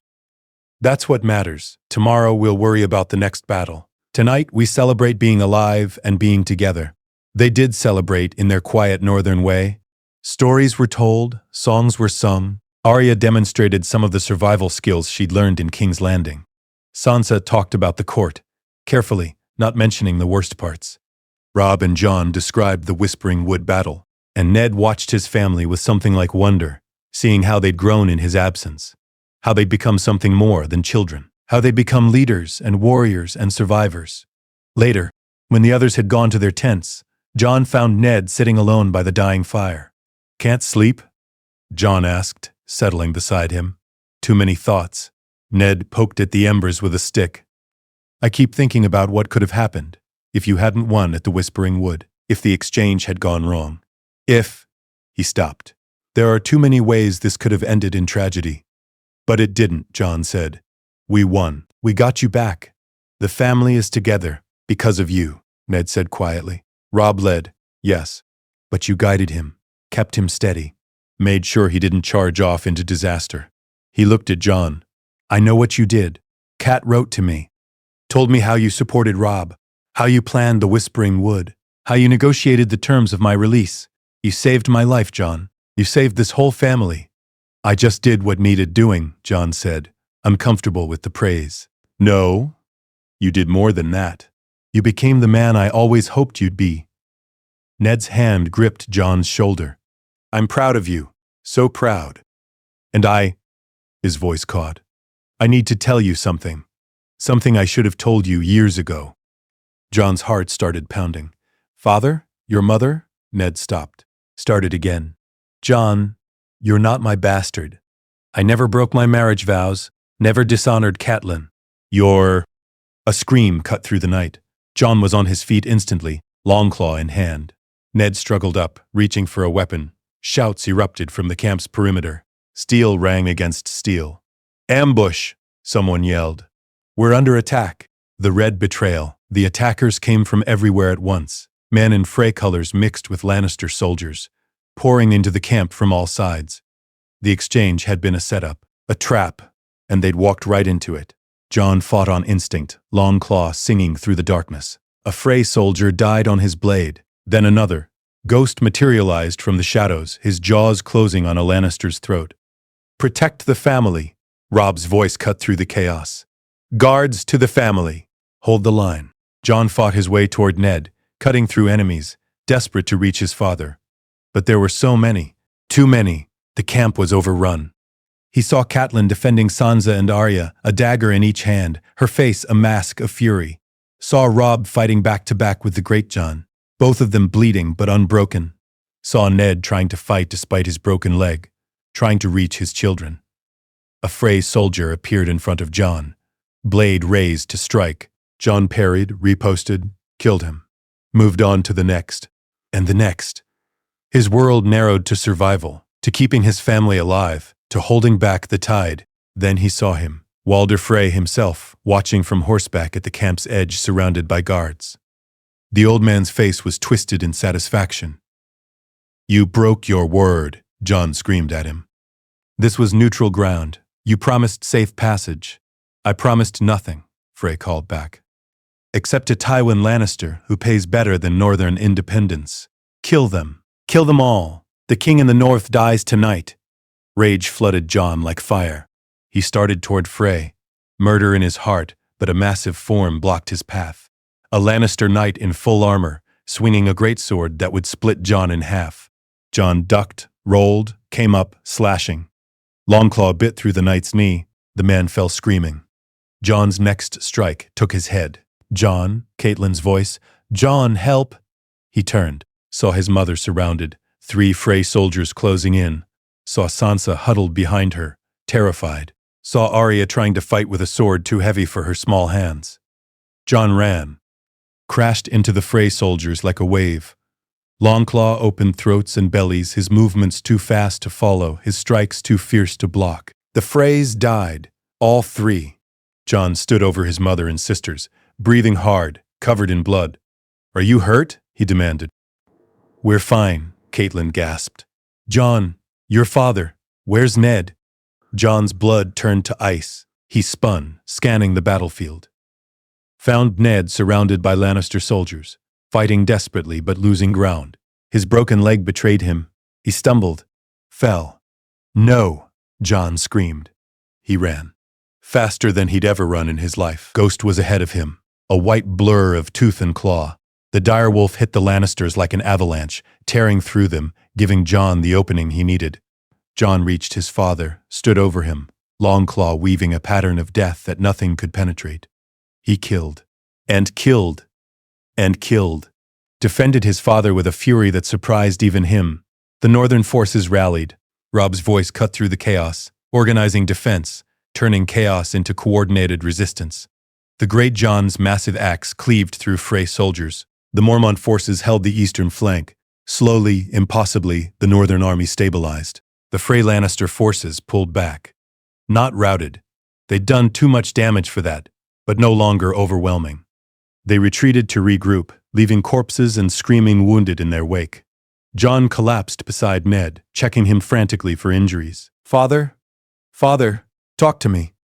"Where are you hurt?" I'm all right," Ned gasped. His leg was worse, bleeding where he'd reopened the wound. But he was alive. The others, alive. Mother and the girls are safe. Robb's organizing defenses. Jon looked around at the devastation. Bodies everywhere. Their camp destroyed. At least a third of their forces dead or dying. Gods. They almost killed us all. "They still might," Ned said grimly. "This isn't over. They'll regroup and attack again. We need to move. Now. While we can." Robb appeared, his face bloody, but his eyes clear. "We're retreating, north toward Moat Cailin. If we can reach it, we can hold against anything they throw at us." He looked at the carnage. "We lost too many. Half our cavalry. Most of the Karstark forces. This was a massacre." "It was a betrayal," Catelyn said, arriving with Sansa and Arya. Her face was white with rage. "Walder Frey broke sacred laws of hospitality. Guest right? He'll be remembered as the man who murdered his guests under his own roof. He'll be remembered as the man who broke the North," Jon said bitterly. "If we don't survive this." "We'll survive," Robb said with certainty. "We're Starks. We don't break. We don't surrender. And we sure as hell don't forgive." He looked at his family, battered, bloody, but alive. "We hold the North. And someday we make the Freys and the Lannisters pay for this." In blood and fire and justice. Pack, Arya said quietly. The word seemed to rally everyone. Pack, they echoed. The retreat began immediately. The wounded were loaded onto wagons. The dead were left. No time for proper burial, no time for honor. Just survival, just escape. Jon rode beside his father's wagon, his eyes scanning constantly for pursuit. Ghost ranged ahead, a white shadow in the darkness. Every noise made Jon's hand go to his sword. Every shadow looked like an enemy. They'd been betrayed, nearly destroyed. The trap had almost worked, but they'd survived. Battered and broken, but alive. The pack remained. And Jon swore to himself, to the old gods and the new, that he would make Walder Frey pay, would make the Lannisters pay, would make everyone who'd tried to destroy his family pay. The North remembers. And Jon Snow would make sure they never forgot. The price of truth they reached Moat Cailin after 3 weeks of running. 3 weeks of being harried by Lannister forces, of fighting rearguard actions, of watching their army shrink as men died or deserted or simply couldn't keep up. But they made it. The ancient fortress rose from the swamps, battered and ruined but still defensible. The North's gateway. The last stronghold before Winterfell itself. Robb set up headquarters immediately, organizing defenses, sending ravens to call what remained of their banners. Jon worked beside him, coordinating supplies, managing the wounded, doing everything he could to keep the army functional. But they'd lost. Not in battle, though the ambush at the Twins had been devastating. They'd lost strategically. The Riverlands were gone, fallen back under Lannister control. Their alliance with the Riverlords was shattered. The North was alone. "We can hold here," Robb said one night as they studied maps. "Moat Cailin is nearly impregnable from the south. The Lannisters would lose thousands trying to take it, and winter is coming. They won't march north in winter." "They don't have to," Jon said quietly. "They just have to wait. Blockade White Harbor, starve us out. We can't hold forever, Robb. Not alone." "Then what do you suggest?" Robb's voice was sharp with exhaustion and frustration. "We can't fight them, can't negotiate with them. What's left?" Jon didn't have an answer. Ned found him later on the walls, staring out at the swamps. His father still limped badly, but he was recovering, slowly. "You're troubled," Ned observed. "We're losing," Jon said bluntly. "Slowly, inevitably. Unless something changes, the Lannisters will grind us down. Maybe not this year, maybe not next year. But eventually, you're probably right." Ned leaned against the parapet, favoring his bad leg. "Which is why I need to tell you what I tried to tell you the night of the ambush, before everything went to hell." Jon looked at him warily. "Father, you're not my bastard," Ned said quietly. "You're my nephew. Lyanna's son. Your father was Rhaegar Targaryen." The words hung in the air like a sword blade. Jon stared at him. "What? Lyanna didn't die of fever. She died giving birth to you. Rhaegar was already dead by then, killed at the Trident by Robert. Lyanna made me promise to protect you, to keep you safe from Robert, who would have killed you the moment he learned of your existence." Ned's voice was heavy with old grief. "So I lied. I claimed you as my bastard. Let everyone think I'd dishonored Cat. Raised you as my son. Because that's what you are. My son in every way that matters, even if my blood doesn't run in your veins." Jon couldn't speak, couldn't breathe. His whole world was tilting sideways, everything he'd ever believed about himself shattering like glass. His voice came out strangled. "I'm a Targaryen? Yes. Rhaegar and Lyanna married in secret. You're legitimate, Ned stopped. "You're the rightful heir to the Iron Throne, if anyone knew. If Robert had known, you would have been executed for harboring me," Jon finished numbly. "You and Mother both. Gods. All these years." "I'm sorry," Ned said. "I wanted to tell you so many times. But the risk, I understand." And Jon did, understood the impossible weight Ned had carried. The lie he'd lived for 16 years. The sacrifice he'd made. "Does Mother know?" "No. No one knows except me and Howland Reed. And now you." Ned gripped Jon's shoulder. "I'm telling you now because you deserve to know.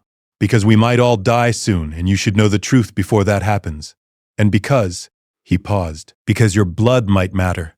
If the Lannisters knew you existed, if they knew Joffrey's claim is false and yours is true, they'd kill me immediately," Jon said.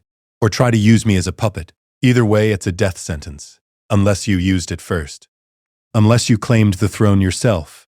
Ned's eyes were grave. I'm not suggesting you should, but it's an option. A card you could play if everything else fails. Jon turned away, his mind reeling. He was Aegon Targaryen, son of Rhaegar, rightful king of the Seven Kingdoms. The revelation was too big, too impossible, too much. I need to think, he said hoarsely. Take all the time you need, Ned said gently. But Jon, whoever you are by blood, you're still the boy Cat and I raised.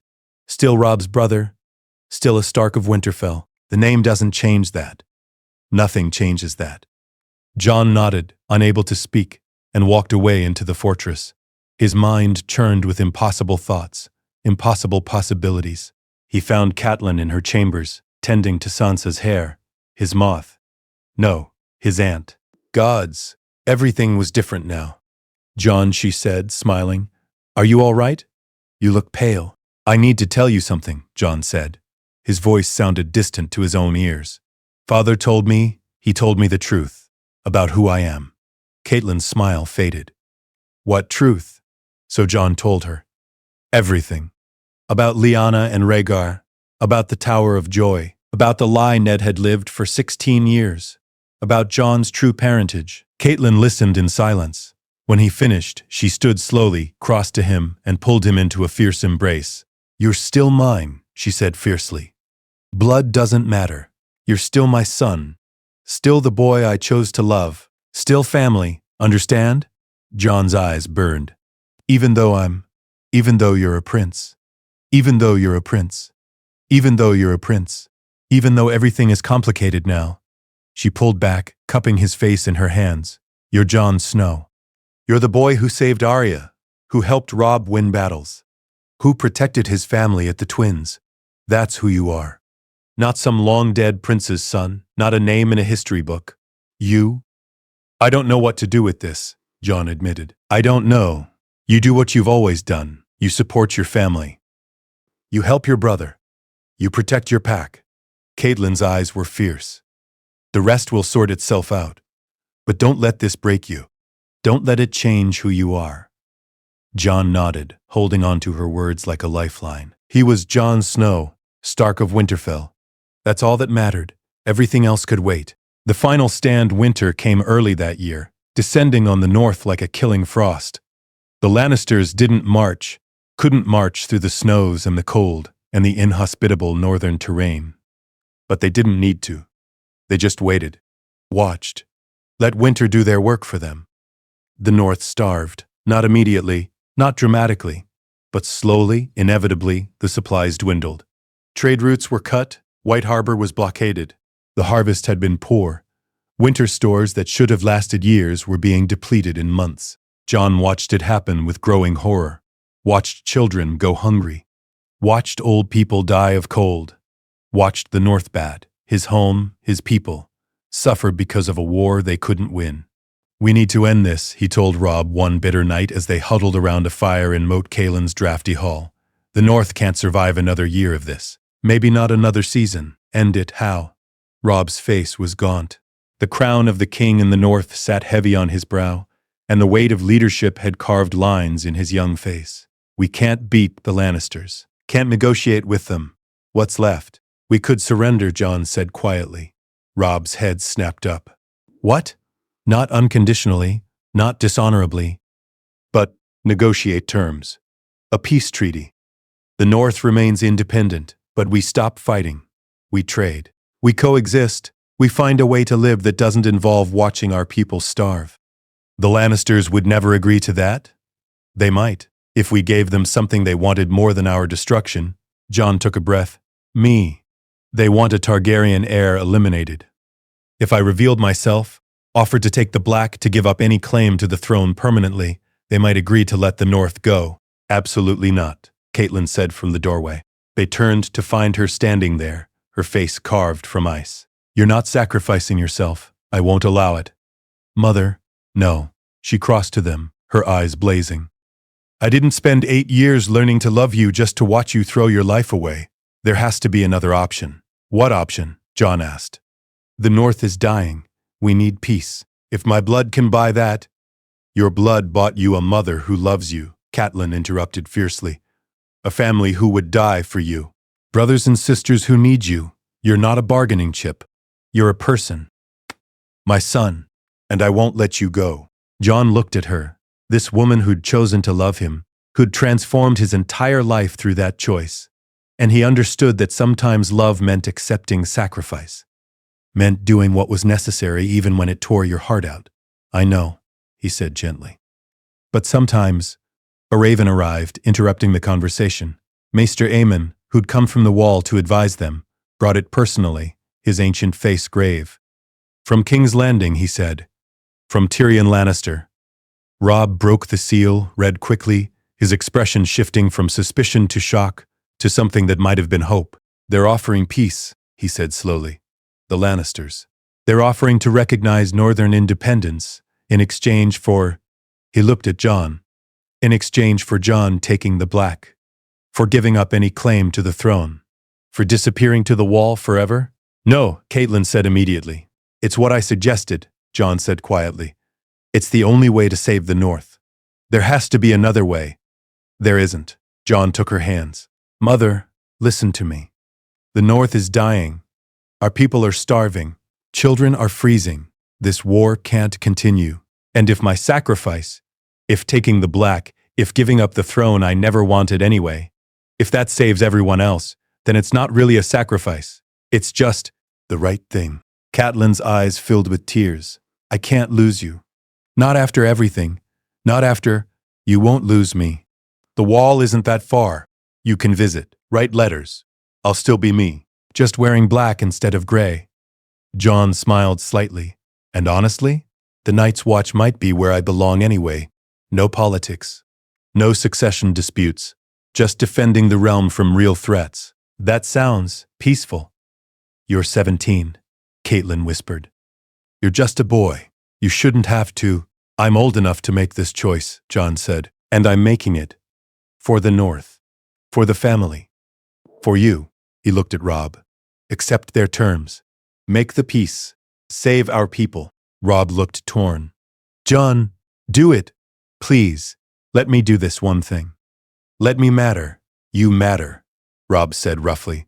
"You've always mattered. You're my brother. My best friend. The person I trust most in the world. How am I supposed to rule without you? The same way you've been ruling. With honor and courage and the love of our people." Jon gripped Robb's arm. "You'll be fine. You'll be great. And I'll be at the wall, serving the realm in a different way. It's not an ending. It's just a different path." Silence fell. Catelyn was crying openly now. Robb looked like he wanted to argue more, but couldn't find the words. Even Maester Aemon looked moved. "The choice is yours, Lord Robb," Aemon said gently. "But the boy is right. This is the path to peace, to saving your people. Sometimes that's all we can ask for." Robb closed his eyes briefly. When he opened them, they were wet but clear. "All right," he said. "We accept.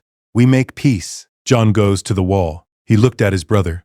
"But I'm riding with you, seeing you off properly, making sure the Watch knows you're not just another recruit.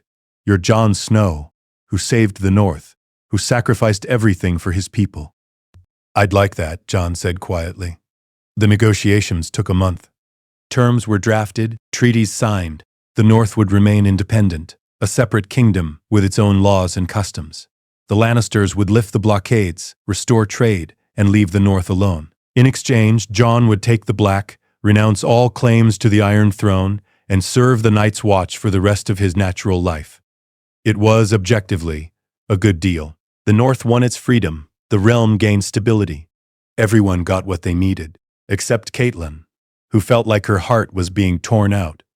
She spent Jon's last week at Moat Cailin memorizing his face, teaching him things she'd meant to teach over years. Recipes her mother taught her, Tully family history, stories about the Riverlands, cramming in a lifetime of motherhood into a handful of days. "I'm so proud of you," she told him the night before he left. They sat in her chambers, just the two of them, the fire burning low. "I know I've said it before, but I need you to hear it again. You're everything I ever hoped for in a son. Everything I could have asked for. And I'm—" Her voice broke. I'm so grateful I got to love you, even if it wasn't long enough. Even if I'll spend the rest of my life missing you. You saved me, Jon said quietly. That day at the tower, when you decided to love me instead of hate me, you saved my life in ways I can't even explain. Gave me confidence. A home, a family, a mother. I wouldn't trade that for anything. Not a throne. Not a kingdom. Not anything. They held each other and cried, mourning a future they wouldn't share, a life that could have been. The next morning, Jon left for Castle Black. Robb rode with him, as promised. So did Catelyn, Arya, and Sansa. The whole family making the journey north together, squeezing out every last moment. The ride took 3 weeks, 3 weeks of shared stories and memories. 3 weeks of laughter mixed with tears, 3 weeks of pack time before the pack had to scatter. Castle Black was exactly as Jon remembered from descriptions. Cold, harsh, functional. The Night's Watch assembled to greet them, led by Lord Commander Jorah Mormont, who studied Jon with shrewd eyes. So you're the boy who ended a war, Mormont said. The king's brother who chose the wall over a throne. I'm just Jon Snow, Jon said. Here to serve. We'll see about that. But Mormont looked approving. Welcome to the Night's Watch, Jon Snow. Your watch begins tonight. The ceremony was held in the Godswood, before the Heart Tree. Jon spoke the words he'd chosen, the words that would bind him forever.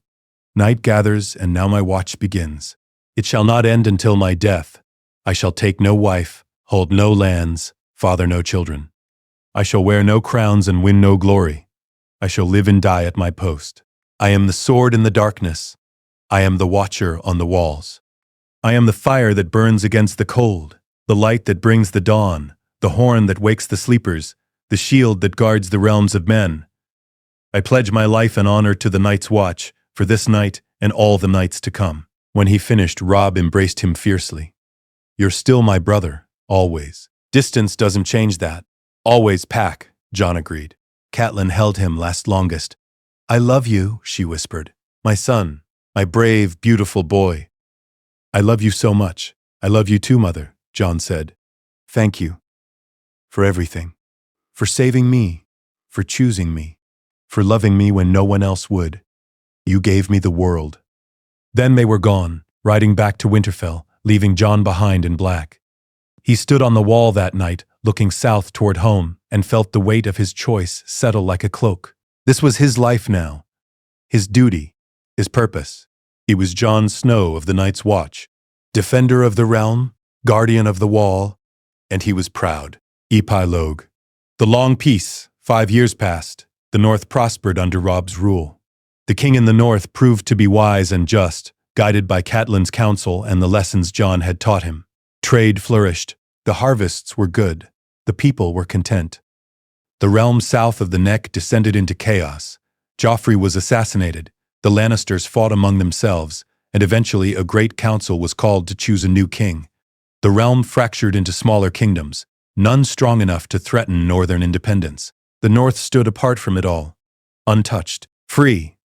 Jon served at Castle Black, rising quickly through the ranks to become First Ranger and then Lord Commander.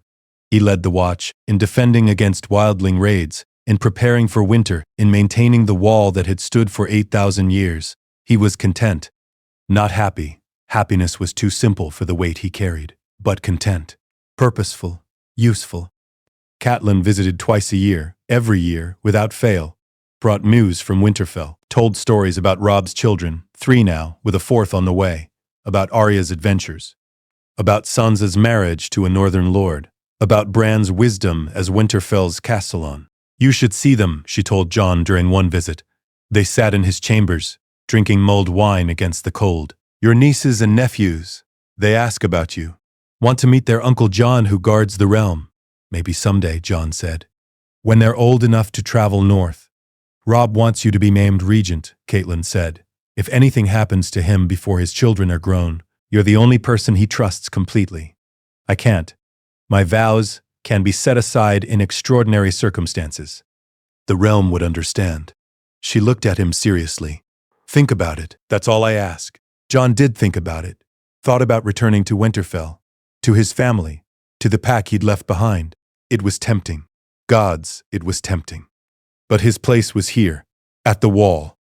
Defending the realm from threats the South didn't believe existed, from the cold that was building in the North, from the darkness that stirred beyond the edge of the world. Because Jon had seen things in his 5 years at the wall. Heard reports from rangers, noticed patterns in wildling behavior. The free folk weren't raiding for glory anymore. They were running, fleeing something. Something old, something cold, something that made even hardened warriors speak in whispers. The long night was coming. Jon could feel it in his bones. And when it came, the realm would need the wall, would need the Night's Watch, would need Jon Snow to stand firm against the darkness. So he stayed, kept his vows, served his purpose. And on cold nights, when the wind howled down from the north and the wall groaned under the weight of ice and time, Jon would think about his family, about Catelyn's love that had saved him, about Robb's friendship that had shaped him, about the pack that had accepted him completely. He was Jon Snow, bastard born but loved, prince by blood but servant by choice, brother of the Night's Watch and protector of the realm. And when the darkness finally came, when the dead rose and the long night fell, he would be ready, because that's what Starks did. They endured, they protected, they kept their vows. The lone wolf dies, but the pack survives. And Jon Snow would make sure his pack, his family, his north, his realm, survived anything the darkness could throw at them. That was his promise, his purpose, his choice. And he would keep it until his dying breath, the end.